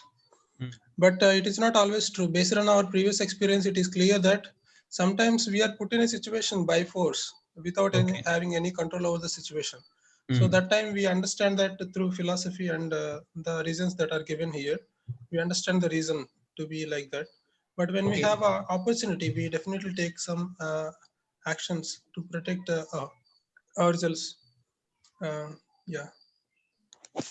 Okay, fine. So then somebody may say, why we should do something to protect ourselves? Ultimately, the Lord is giving whatever is due. So why we should resist? So we can say like this. Okay, it's all right. Let's give a chance to somebody else to respond. Yeah. Okay. Hare Krishna, Guruji. Yes. So, like, if there is a thief, the king cannot say that, this is all happening by the karma. So, just hold on, sorry. So we are not talking about king and king's duties. Let's put ourselves in that situation. Let's put ourselves in the situation of the bull. And so somebody is coming with a stick to beat us. So then what would you do? So here, Prabhuji, actually one has to see what is one's position and what is one's disposition and what is the situation. Okay. So based on that, can actually take the action. So if one is actually in a position to save himself and protect himself, then one should actually protect. Protect the bull. And if it is not possible, then one should go to someone who has the power actually to do that. Second is also that if one is one has the disposition of a kshatriya, like one can actually have the guts to basically go and fight, then one should actually do that. And not everybody is having the same kind of inclinations. So like we also see that in Mahabharata, when Draupadi actually approaches about the Kichak's misdeed to Yudhishthir Maharaj, did not actually take action. But then she went to Bhima, who was more like a, having Kshatriya spirit, like, and Yudhishthir Maharaj is like Brahmana Kshatriya spirit. So we see that, then Bhima actually takes that action. So one has to see the disposition also, and one has to look at the whole situation. So yeah. Okay, fine. Okay, good points. Somebody else? Hare Krishna. Hare Krishna. So the natural response for anyone would be to protect oneself in whatever situation we are. If in case we are put into such crisis, if somebody is bringing a stick to beat us, because that's the time, I don't think so, we'll be thinking about or philosophizing, oh, this because of my karma and all that. Naturally, the response will be to defend ourselves. And okay, so let's extend that stick. The stick, we could take in the literal sense, but the stick could also mean somebody is cheating us of money, or it could be somebody is behaving in inappropriate ways. So different types of unjust behavior. So the stick could mean so many things. Correct. So in that case, dealing with any kind of unjust behavior, whatever we could do to prevent and protect ourselves, we should do it. Okay. If it is beyond our limit and we have to face it for whatever reason, that's the time we can philosophize and try to satisfy ourselves by telling that this is probably because of karma, by we are facing it because the situation is now out of our control. At least we made our sincere effort to protect our self-interest. Now it is beyond our situation. We have to accept the reality, live with the reality, rather than having a grudge or rather than having a revengeful attitude. Accept it as what it is, my own karma, and move forward with the life. Okay, fine. Then somebody could raise a question. So to what extent somebody should go ahead trying to seek justice or trying to retaliate or trying to do something? How long should one do that? Yeah, I mean, in that case, this has to be worked out under a guidance of some senior. It requires somebody who's out of the box, is able to look at our situation. Because when it comes to an individual, it depends on what mode he or she is functioning. If it's more of passion, he or she is not going to leave that person. He's just going to drag his or her feet. So somebody who is outside of the scope of the situation can actually guide us and tell us, okay, Prabhu, this is enough. No one can do anything for it. Or else maybe a little bit try out. There is some possibility. Like we had this famous case within ISKCON, dealing with ISKCON Bangalore case. Some devotees were against it, okay, leave it. And other set of devotees are up for it, go ahead. And eventually had a victory to some extent. So an advisor in this manner, advisor in this context would be able to help us see the thing properly. Okay, fine, good. Thank you, Madan Sundaprabhu, for wonderful points. Maybe one last contribution. Hare Krishna. Hare Krishna. So we see Prabhupada's case when he was fighting the case with Mr. N. Juhu. Yes. Prabhupada went to all extents because it was for Krishna and his service and his mission. So when it comes to protecting Dharma and spreading the mission of the Lord and protecting his devotees, a devotee can go to any extent. We see in the case of Ladini Mataji also. She led her life. Of course, there are different opinions, but still she went ahead because it was devotee's life at threat. So my understanding is when it comes to devotees and mission, one has to go ahead fighting. But when it comes to oneself, then it depends on what level of Krishna consciousness we are. If we are neophytes, then we naturally tend to set the situations right. But as we advance, we understand situation will never be set right. So and as we a, take shelter of Krishna and go ahead. So as advanced devotees, so we should allow anybody to attack us or do anything with us. No, Prabhuji, that's what. No, he does his best, and then still situation is not changing. Then he understands that Krishna is the only shelter. Then. Right. Okay, fine. So I think so that sums up the discussion. So yes, so we do understand this principle as Dharma is saying, and which Parishit Maharaj is concluding that yes, if somebody points out to the perpetrator, one gets the same result as the actual perpetrator of the crime. So that means pointing out is also a sin, because one understands that one is the perpetrator of the crime is simply an instrument of the Lord. So at the same time, yes, as already pointed out, so understanding, just as Mahaprabhu tells Sanatana Goswami when he wanted to commit suicide, we know the pastime. So Mahaprabhu says, the body is not yours. You have no right to destroy it. So understanding that principle, that yes, the body is also belongs to the Lord. And so therefore, I cannot allow, or for that matter, it could be the body, or it could be any of our possessions. So as devotees, then all our possessions also belong to the Lord. And so having that understanding, then if somebody is trying to encroach on my possessions, then understanding those possessions to be the Lord's, then, and the Lord has given them to me for protection. So then understanding that, I try to protect. But then when it goes beyond the scope of one's abilities and capacities, then one understands that yes, then whatever happened is the Lord's desire. So then that's the appropriate balance. Okay, fine. So that's yes, that's Dharma's understanding on Maharaj Parishit's question as to who has caused your condition. So now Parishit Maharaj goes on to say,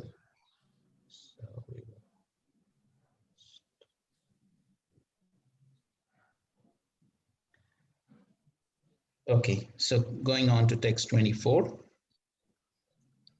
Tapa shaucham daya satyam iti pada krite kritaha adharmam shaistrayo bhagna smaya sanga madestava.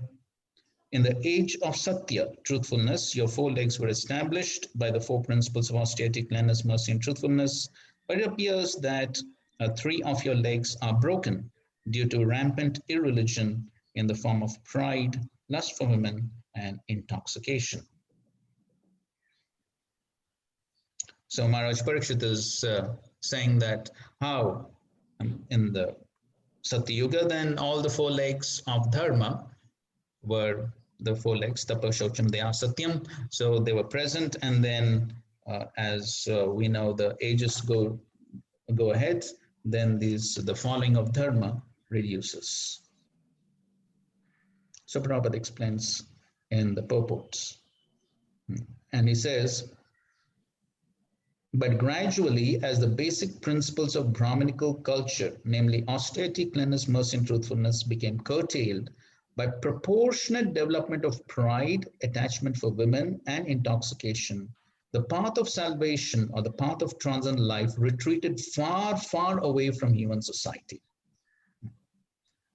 So Prabhupada is saying, what is the cause for the principles of dharma to go far, far away? So he says, proportionately to the degree pride, attachment for women, intoxication increase, then to that degree, the principles of Brahminical culture, that is these 4, they reduce. So that's what we have to be on the watch out for, to see whether these obstacles to Brahminical culture, the obstacles to dharma, whether they are increasing. Pride, attachment for women, and intoxication. So when they increase, then the principles of dharma reduce.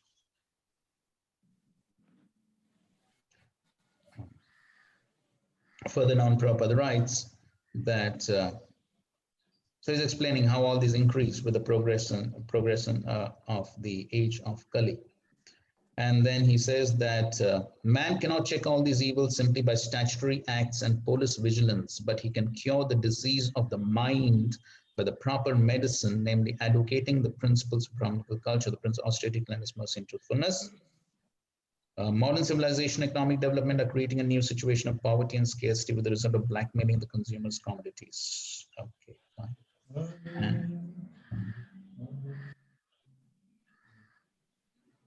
And then he says, we must always remember that false pride or too high an estimation of one's own values of life, undue attachment to women or association with them, and intoxication will divert human civilization from the path of peace, however much the people clamor for peace in the world. The preaching of the Bhagavatam principles will automatically render all men austere. Hare Krishna. Hare Krishna. So we appreciate that the holy name is the solution to all the problems, but we kindly request everyone to mute for the time being. The preaching of the Bhagavatam principles will automatically render all men austere, clean both inside and outside, merciful to the suffering, and truthful in daily behavior. That is the way of correcting the flaws of human society, which are very promptly exhibited at the present moment. Okay, so to the degree these are reduced, pride and then attachment to women and men, of course, that goes hand in hand.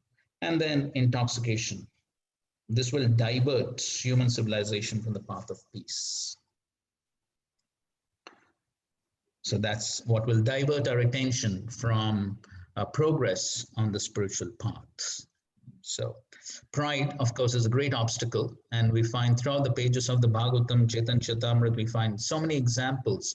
Whenever a devotee especially has pride, then Krishna definitely takes actions to curb the pride, to smash the pride, because pride is a great obstacle, because that's what goes totally contrary to the principles of devotional service. So devotional service means humility.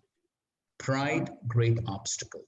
And pride is due to ignorance. Prabhupada explains in 15th chapter, 5th verse of the Gita. That is nirmana moha jitasanga dosha. So he says mana, pride. Pride is due to moha, illusion. So when one misidentifies with the body and thinks, oh, I have this post, this position, I'm such a great man. So then that's the cause of pride. But then when one is in knowledge, one understands, I'm insignificant. I'm totally controlled by the Supreme Lord. What is my position? 1/10,000 tip of a hair. So then when one has that proper knowledge and realization, then one always remains humble. But then one who is ignorant of his real situation and position in this world, then he becomes proud. And so then that becomes a great obstacle in following the principles of dharma.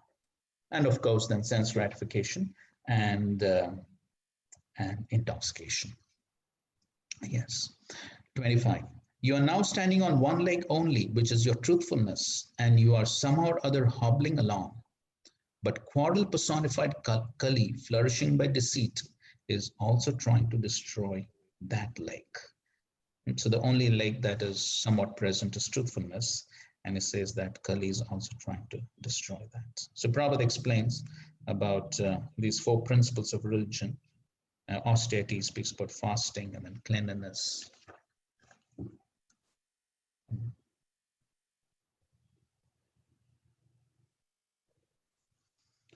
So regarding cleanliness, Prabhupada writes, a godless civilization cannot cleanse the mind because it has no idea of God. And for the simple reason, people under such a civilization cannot have good qualification. However, they may be materially equipped. We have to see things by their resultant action. The resultant action of human civilization in the age of Kali is dissatisfaction. So everyone is anxious to get peace of mind. This peace of mind was complete in the Satya age because of the existence of the above mentioned attributes of the human beings, and gradually reduced. 26. The burden of the earth was certainly diminished by the personality of God and by others as well. When he was present as an incarnation, all good was performed because of his auspicious footprints. 27. Now she, the chaste one, being unfortunately forsaken by the personality of God, laments, her future with tears in her eyes, for now she is being ruled and enjoyed by low-class men who pose as rulers. So that she already mentioned in the previous chapter we read. So she's lamenting because the Lord has disappeared, and then there are all these Shudras in the form of rulers who are causing havoc. 28. Maharaj Parikshit, who could fight 1,000 enemies single-handedly, thus pacified the personality of religion and the earth. And then he took up his sharp sword to kill the personality of Kali, who is the cause of all irreligion. Okay, so he pacified. So Dharma and the Mother Earth, they are lamenting for the situation. And so first of all, Maharaj Parikshit, he pacifies them, and then he turns to Kali to punish him. And so he's ready to kill him actually. So Prabhupada makes an important point. He says, this age of Kali will certainly be full of all activities of Kali. But this does not mean that the leaders of society, the executive heads, the learned and intelligent men, or above all, the devotees of the Lord, should sit down tightly and become callous to the reactions of the age of Kali. And then he gives an example. In the rainy season, certainly there will be profuse rainfalls, but that does not mean that men should not take means to protect themselves from the rains. It is the duty of the executive heads of the state and others to take all necessary actions against the activities of Kali or persons influenced by the age of Kali. And Maharaj Parikshit is the ideal executive head of the state, for at once he was ready to kill the personality of Kali with a sharp sword.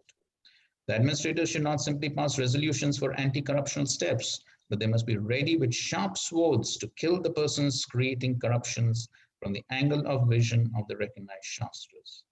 The administrators cannot prevent corrupt activities by allowing wine shops. They must at once close all shops of intoxicating drugs and wine and force punishment even by death for those who indulge in habits of industry. That is the way of stopping the activities of Kali as exhibited here by Maharaj. Okay, so Prabhupada is an example of just like the rainy season. So we know, yes, rainy season will definitely come, but then we take some steps to protect ourselves. So similarly, yes, we know Kali is there, Kali is going to progress, is going to become worse and worse, but then we have to take necessary steps to protect ourselves from the influence of the age of Kali. And that's what Maharaj Parikshit is showing through his action, that how one must protect oneself. So therefore, so Maharaj Parikshit is ready to kill Kali. Text 29. When the personality of Kali understood that the king was willing to kill him, he at once abandoned the dress of a king and under pressure of fear completely surrendered to him, bowing his head. So Prabhupada writes, real Kshatriya never surrenders. So this itself shows that he was not a real Kshatriya, because if he was actually a Kshatriya, he would have fought back. But because he's not a Kshatriya, so he understood, I've been exposed. So he immediately gave up his dress as a king, and then he surrenders. Prabhupada says, surrender is unknown to a real Kshatriya. In the age of Kali, there are so many pretenders dressed and posed like administrators or executive heads, but their real identity is disclosed when they're challenged by a real Kshatriya. So Kali surrenders because he knew that he cannot stand Maharaj Parikshit. 30. Maharaj Parikshit was qualified to accept surrender and worthy of being sung in history, did not kill the poor surrendered and fallen Kali, but smiled compassionately, for he was kind to the poor. So as soon as he surrendered, then Maharaj Parikshit, he was kind. He didn't go ahead with his attempt to kill him. So why Acharyas also mentioned that because if Maharaj Parikshit would have taken action against Kali, even after he surrendered, that itself would be adharma. So already Kali has come to increase adharma, and then Maharaj Parikshit would also have been influenced by adharma if he tried to punish Kali in spite of he having surrendered. Because if somebody surrenders, then the Kshatriya is supposed to spare. So then Maharaj Parikshit is speaking to Kali, text 31. The king thus said, we have inherited the fame of Arjuna. Therefore, since you have surrendered yourself with folded hands, you need not fear for your life. But you cannot remain in my kingdom, for you are the friend of irreligion. So Maharaj Parikshit, he spares him, but he says, you cannot stay here.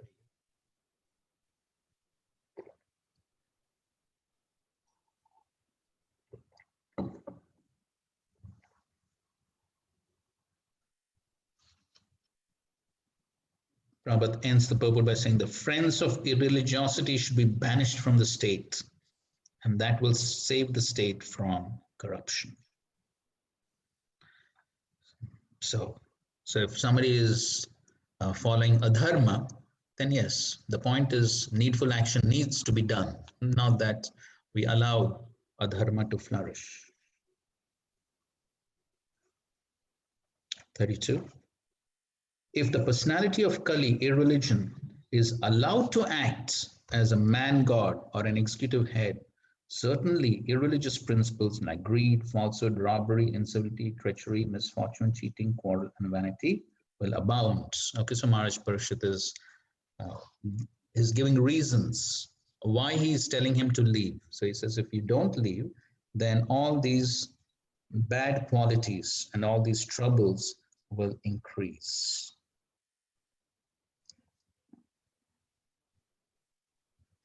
33. Therefore, O friend of irreligion, you do not deserve to remain in a place where experts perform sacrifices according to truth and religious principles for the satisfaction of the Supreme Personality of Godhead. Okay, so here the word Brahmavarte is used. Brahmavarte yatra yajanti again. So what's Brahmavarta? Prabhupada writes in the purport, any place or country where the supremacy of the Lord is accepted and the sacrifices performed is called Brahmavarta. So there are different countries in different parts of the world, and each and every country may have different types of sacrifice to please the Supreme Lord, but the central point in pleasing him is ascertained in the Bhagavatam and its truthfulness. The basic principle of religion is truthfulness, and the ultimate goal of all religions is to satisfy the Lord. And in this age of Kali, it is Sankirtan Yajna.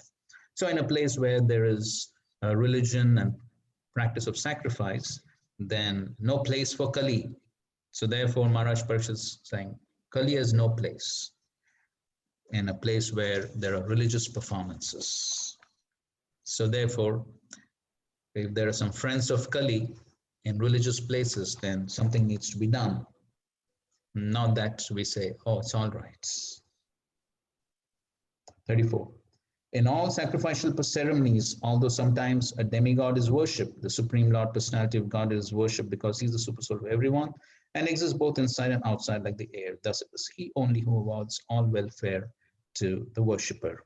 So he's saying that even if demigod worship is being done, that means there are religious performances, and at least indirectly the Supreme Lord is being worshipped. And so in such places, Kali has no place.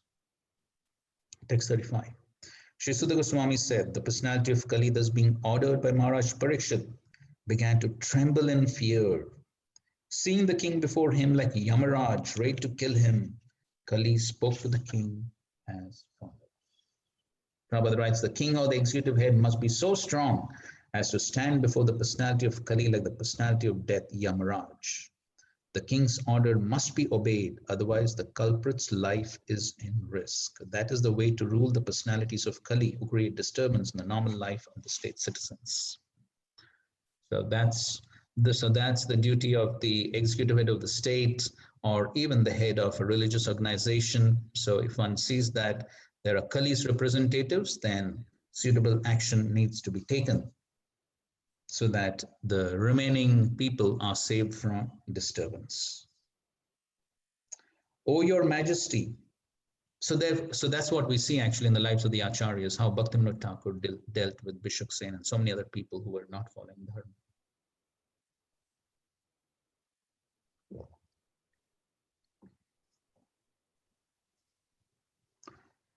Text 36.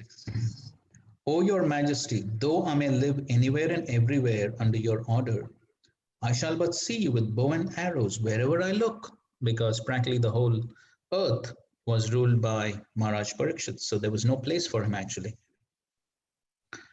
Therefore, O chief amongst the protectors of religion, please fix some place for me where I can live permanently under the protection of your governments.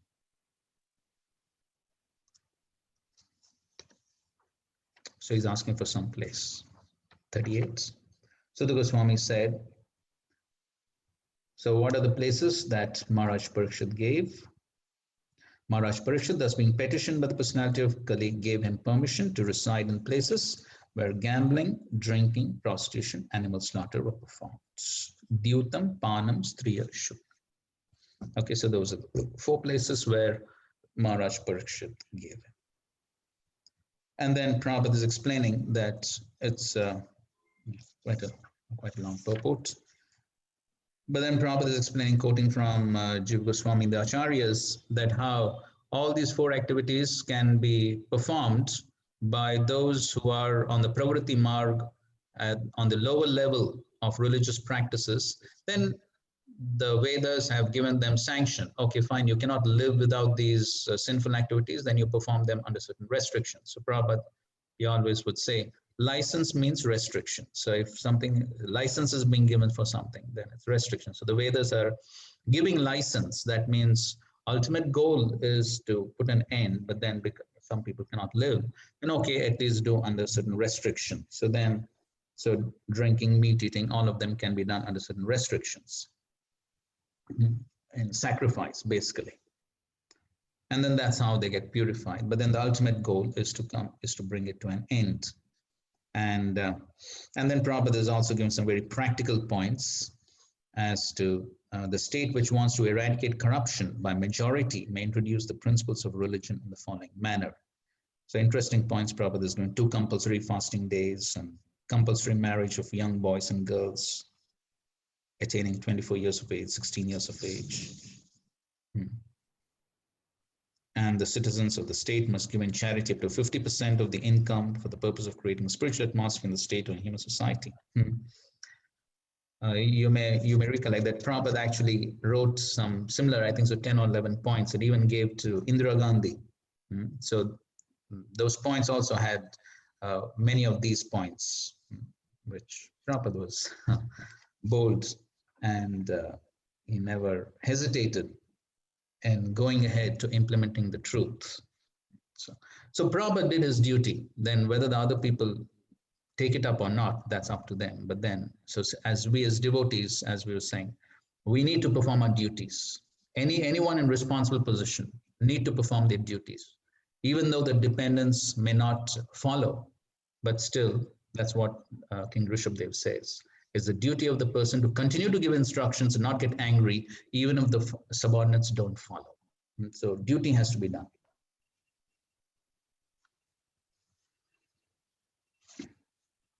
So Kali said, well, when he heard these 4 places, then he thought, well, these 4 places don't exist in Maharaj Parikshit's kingdom.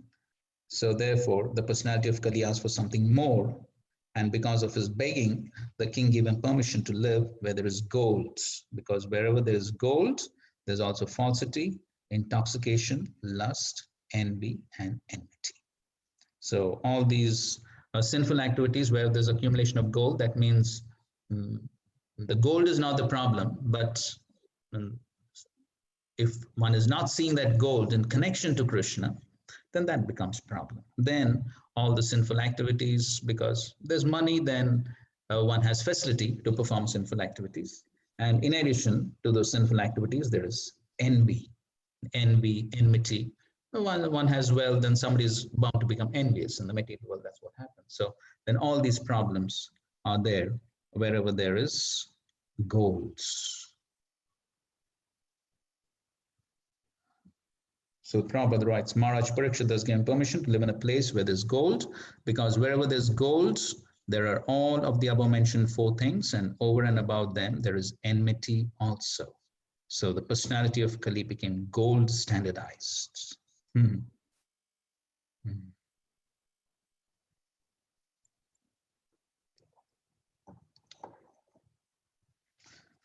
Text 40. Thus the personality of Kali, by the directions of Maharaj Parikshit, the son of Uttara, was allowed to live in those 5 places. 41. Therefore, whoever desires progressive well-being, especially kings, religionists, public leaders, brahmanas and sannyasis should never come in contact with the four above mentioned irreligious principles. Okay. Okay, this is a nice purport. Somebody can read this purport.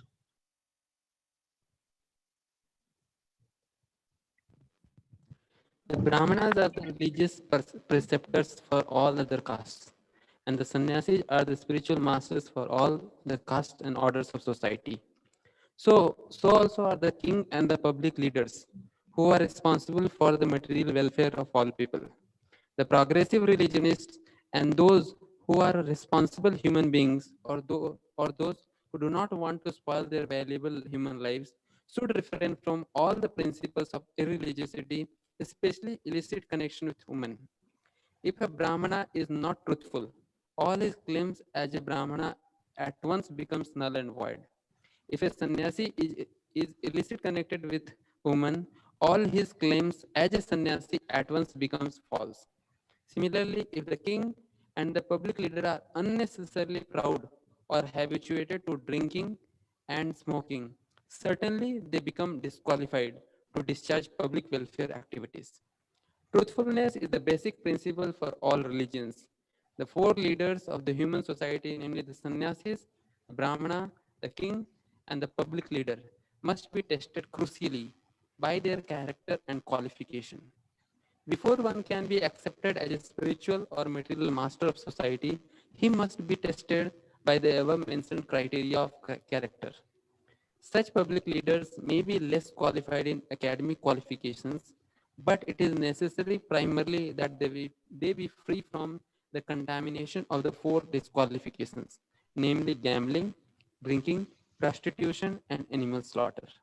Okay, so yes, so as we were discussing in a previous class also, that the leaders should have exemplary character. That's what is very important, because all the faith which people have in a leader is based on the character. We already quoted Mahaprabhu's famous verse, Dharma Stapana Hetu Sadhura Vivhar. The principles of religion are established by the behavior of a sadhu. As one devotee was saying, that not so many people become atheists because of not having faith in a religion, but because of seeing the misbehavior of religious leaders. That's one of the main cause for people losing faith in religion per se. So therefore, the character is what is even more important than academic qualifications, material qualifications. The character of a leader is even more important. So we speak about character and competence. And so Prabhupada here is making the point very clear that between the two, it is the character which is more important. Competence can be gradually learned. Sometimes we do find devotees also, those who are sincere, having character, then Krishna empowers them and they learn all the skills and the competence comes. But if one doesn't have character, then it becomes very difficult, because then so many people lose faith, not only in the person, but in the process of devotional service, the process of religion itself. And so therefore, Prabhupada writes, they must be tested crucially by their character and qualification. And so the character is what is being emphasized here for a leader. And so as Mahaprabhu said in his dealings with Maharaj Pratap, we know that famous, Sanyasira Alpachitra Sarvalokagai. And that's why we find that Sri Chaitanya Mahaprabhu, he showed such strict exemplary behavior in his dealings with Maharaj Pratap Rudra or Chota Haridas, Kalakrishna Das, so many instances. So Mahaprabhu showed extremely strict behavior because he wanted to set that standard for all time to come, so that nobody finds flaw, because that's what people are looking for. And so therefore, one has to be extremely careful before one is put into such positions. Text 42. Thereafter, the king re-established the lost legs of the personality of religion, the bull, and by encouraging activities, he sufficiently improved the condition of the earth. So Maharaj Parikshit once again brought everything in order.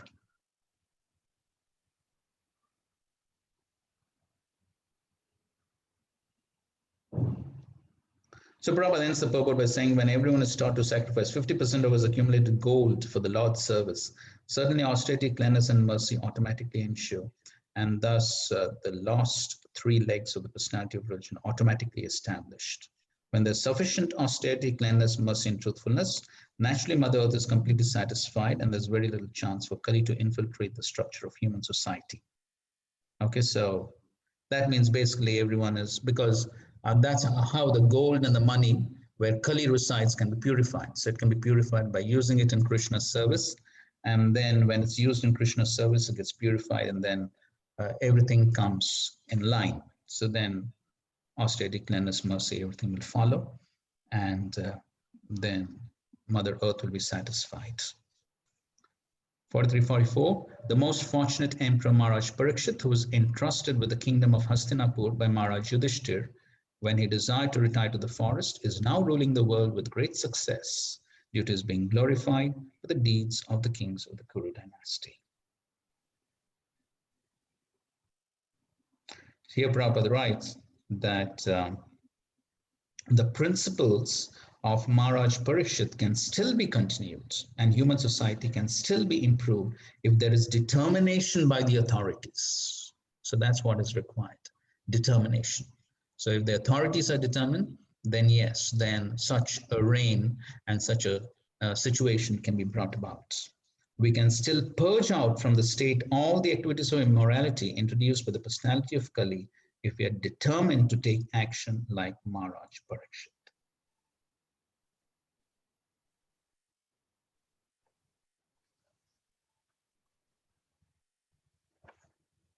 And the last verse, text 45, Maharaj Parikshit, the son of Abhimanyu, is so experienced that by dint of his expert administration and patronage, it has been possible for you to perform a sacrifice such as this. So this is Sudha Goswami speaking.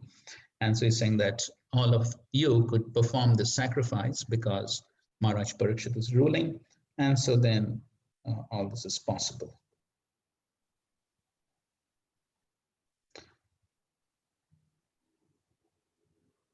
Okay, nice purport. Somebody can read this purport.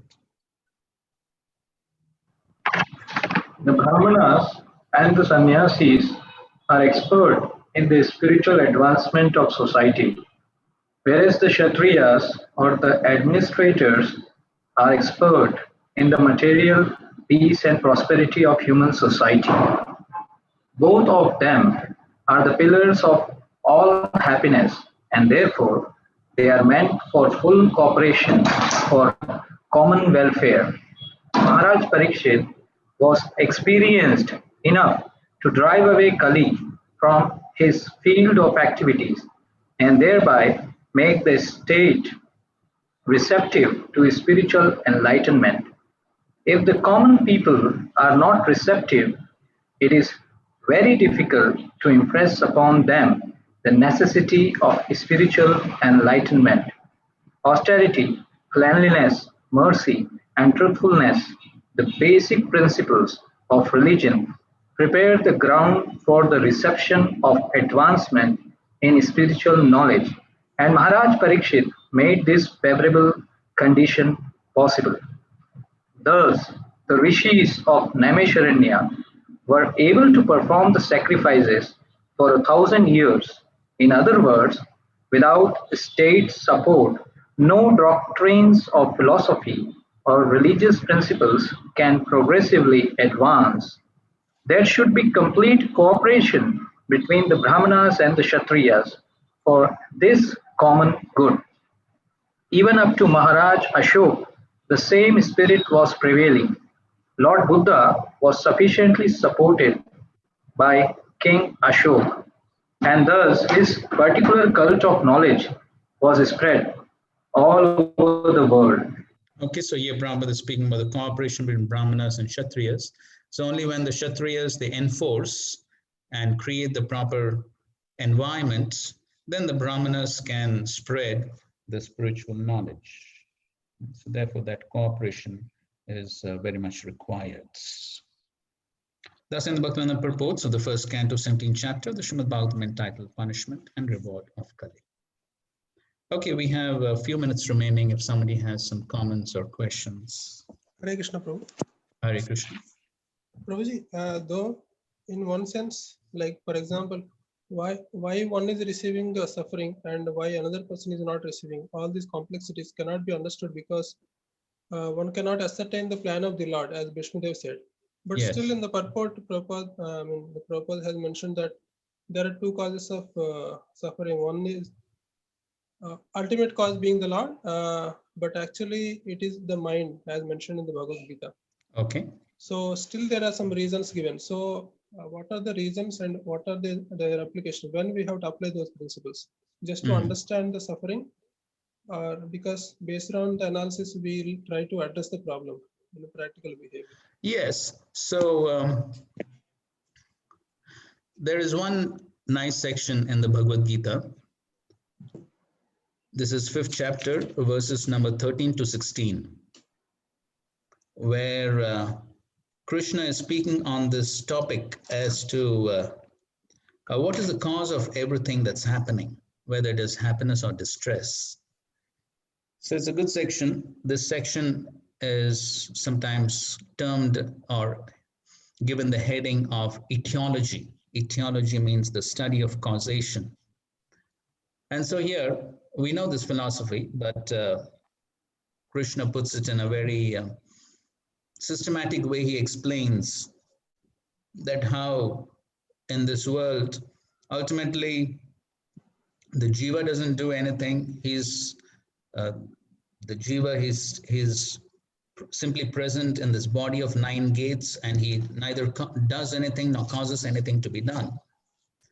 And then he's being totally controlled by Prakriti, the 3 modes of material nature. But then Prakriti is also not independent. Prakriti is controlled by the Supreme Lord. But at the same time, the Supreme Lord says, I'm not responsible for the pious activities and the sinful activities of I'm not responsible for all those reactions. So then ultimately, who's responsible? So ultimately, everything begins with the desire of the jiva. Okay, so that's the root cause. The root cause is the desire of the jiva. And so because of that, then the Lord, to fulfill those desires of the jiva, then the Lord orchestrates various situations, and then it's a whole chain reaction. So that's what has been happening since time immemorial. It's a whole chain reaction of action, reaction, action, reaction that keeps on happening by the influence of 3 modes. And so therefore, but the root cause, everything begins with the desire of the jiva and being orchestrated by the Supreme Lord. So that is what happens in general. But as we also discussed, as far as devotees are concerned, then the Lord takes personal interest and personal charge, and then the Lord directly interferes in the lives of devotees. And it could be the same karmic reactions, but then it's orchestrated by the Lord and manipulated by the Lord for the best benefit of the devotees. And so therefore, ultimately, that's the meaning of Atma Kritam Vipakam. So ultimately, the devotee understands that the root cause of whatever is happening is myself. And so therefore, if I want to prevent these things from happening in the future, then I have to modify my present actions so that I don't become a victim of such reactions in the future. So therefore, ultimately, everyone has to take his own responsibility. But one understands that, yes, the Lord is in control. The Lord is definitely in control. And if the Lord wants, as far as devotees are concerned, then the Lord can reduce the reaction, increase reaction, whatever. So ultimately, the Lord is in control. But then the root cause of whatever is happening in my life is myself.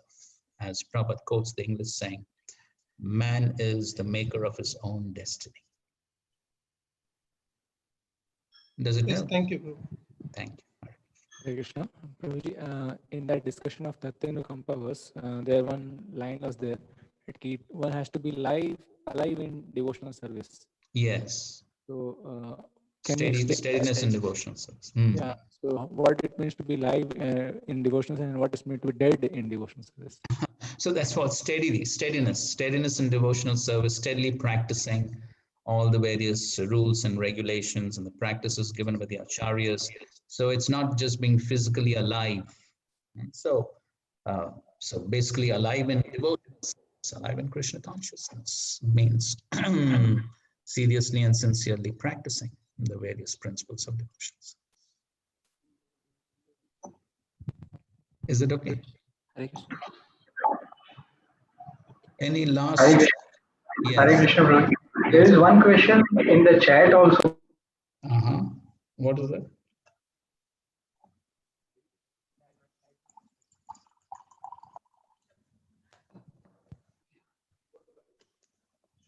What is it?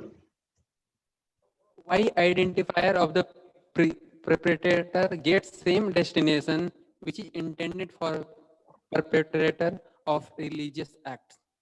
As per 1.17.22. Srimad Bhagavatam. So what's the question? So why the identifier of the perpetrator gets the same destination which is intended for the perpetrator? What is that? Okay, so the reason is because if the person who is unnecessarily accusing someone, so if somebody has committed a crime, somebody has committed a mistake, apparently, but it is not really a mistake. But one is pointing out, oh, this man committed a mistake, but he has not committed a mistake. So if I'm unnecessarily pointing out to someone as the cause, then that means it's false accusation, isn't it? So then I get the reaction for false accusation. So that means unless I'm convinced, or unless I definitely know that this person is doing something wrong, how can I blame him? You understand the principle? That is the principle. The principle is false accusation is also considered sinful. So that will result in another reaction. Now we also discussed practically, how to deal with those situations. But then the principle is that the principle is, if somebody has not done something wrong and I accuse him unnecessarily, then that's also a fault. Then I have to face reaction. Now we discussed that, how to identify that, whether a person who's doing something wrong is actually doing something wrong or not. Then we discuss those points, then one needs to consult and seek guidance, and all those points are there. But the essential principle is that if one is unnecessarily finding faults with someone, then I get the reaction for that. All right. Hare Krishna. Prabhu, one question I want to ask. Okay, one last question. Yeah. Prabhuji, in the discussion we were having that actually to what extent we can go in terms of protecting ourselves when someone is attacking. Now, when we see that as devotees who are very advanced, like Lord Rishabdev, when people were passing urine also, he was not reacting. So does it mean that as one goes, his dependency on Krishna increases so much, that his faith and dependence on Krishna is so that he doesn't care for that, or at our stage we have to take certain steps, but then. Right. Yes, so basically we understand these personalities are basically Paramahamsas, Rishabdev, Jad Bharat, or even Ambarish Maharaj. He also didn't even pray to the Lord for protection, Prahlad Maharaj. So these are all Paramahamsas on a very high, exalted, elevated platform. And so therefore, we cannot imitate them. That's the first point. We can't imitate. So therefore, at our level, best is to do the needful, to do what is practical. And if we are having doubts on what exactly is to be done, better take guidance. But of course, if somebody is attacking us with a stick, you're on the road, you may not have anyone to take guidance for that, but then that's spontaneously one will try to protect oneself. And as we made that point, if it is physical attack, we need to protect our body because body does not belong to me. It is Krishna's, to be used in Krishna's service. So I'm protecting Krishna's property. That is the understanding. So just little bit, Guruji, we do understand that this body belongs to Krishna for Krishna service, but in case of Durvasa, actually we cannot imitate him certainly because he is acting at a very higher stage. But we do take inspiration from that pastime, and we aspire to work in that direction. That even to we aspire to go ahead in that level of Krishna consciousness. Okay, fine. So yes, we definitely take inspiration and we definitely aspire to come to that level. We definitely should aspire to progress, to come to that level, but at the same time, we don't imitate. So both the points are there. So it's not that, okay, that was Ambarish Maharaj and I'm nowhere close, so forget it. No, then that's also wrong. So we understand these very exalted personalities and we understand that that's our ultimate goal, to come to that platform. But at the same time, then we make go ahead with a natural progression to come to that point. Artificially, one cannot jump. Prematurely, one cannot jump to that high platform. So we have to practice a devotional service and gradually come to that level. All right. Thank you, Guruji. Okay, thank you all very much for your kind attention. ग्रंथराज Shrimad Bhagavatam की जय, श्री प्रभुपाद की जय, संवेद गौर भक्त वृंद की जय। हरे Krishna Krishna Krishna Krishna Krishna Hare Hare Ram Hare Ram Ram Ram Hare Hare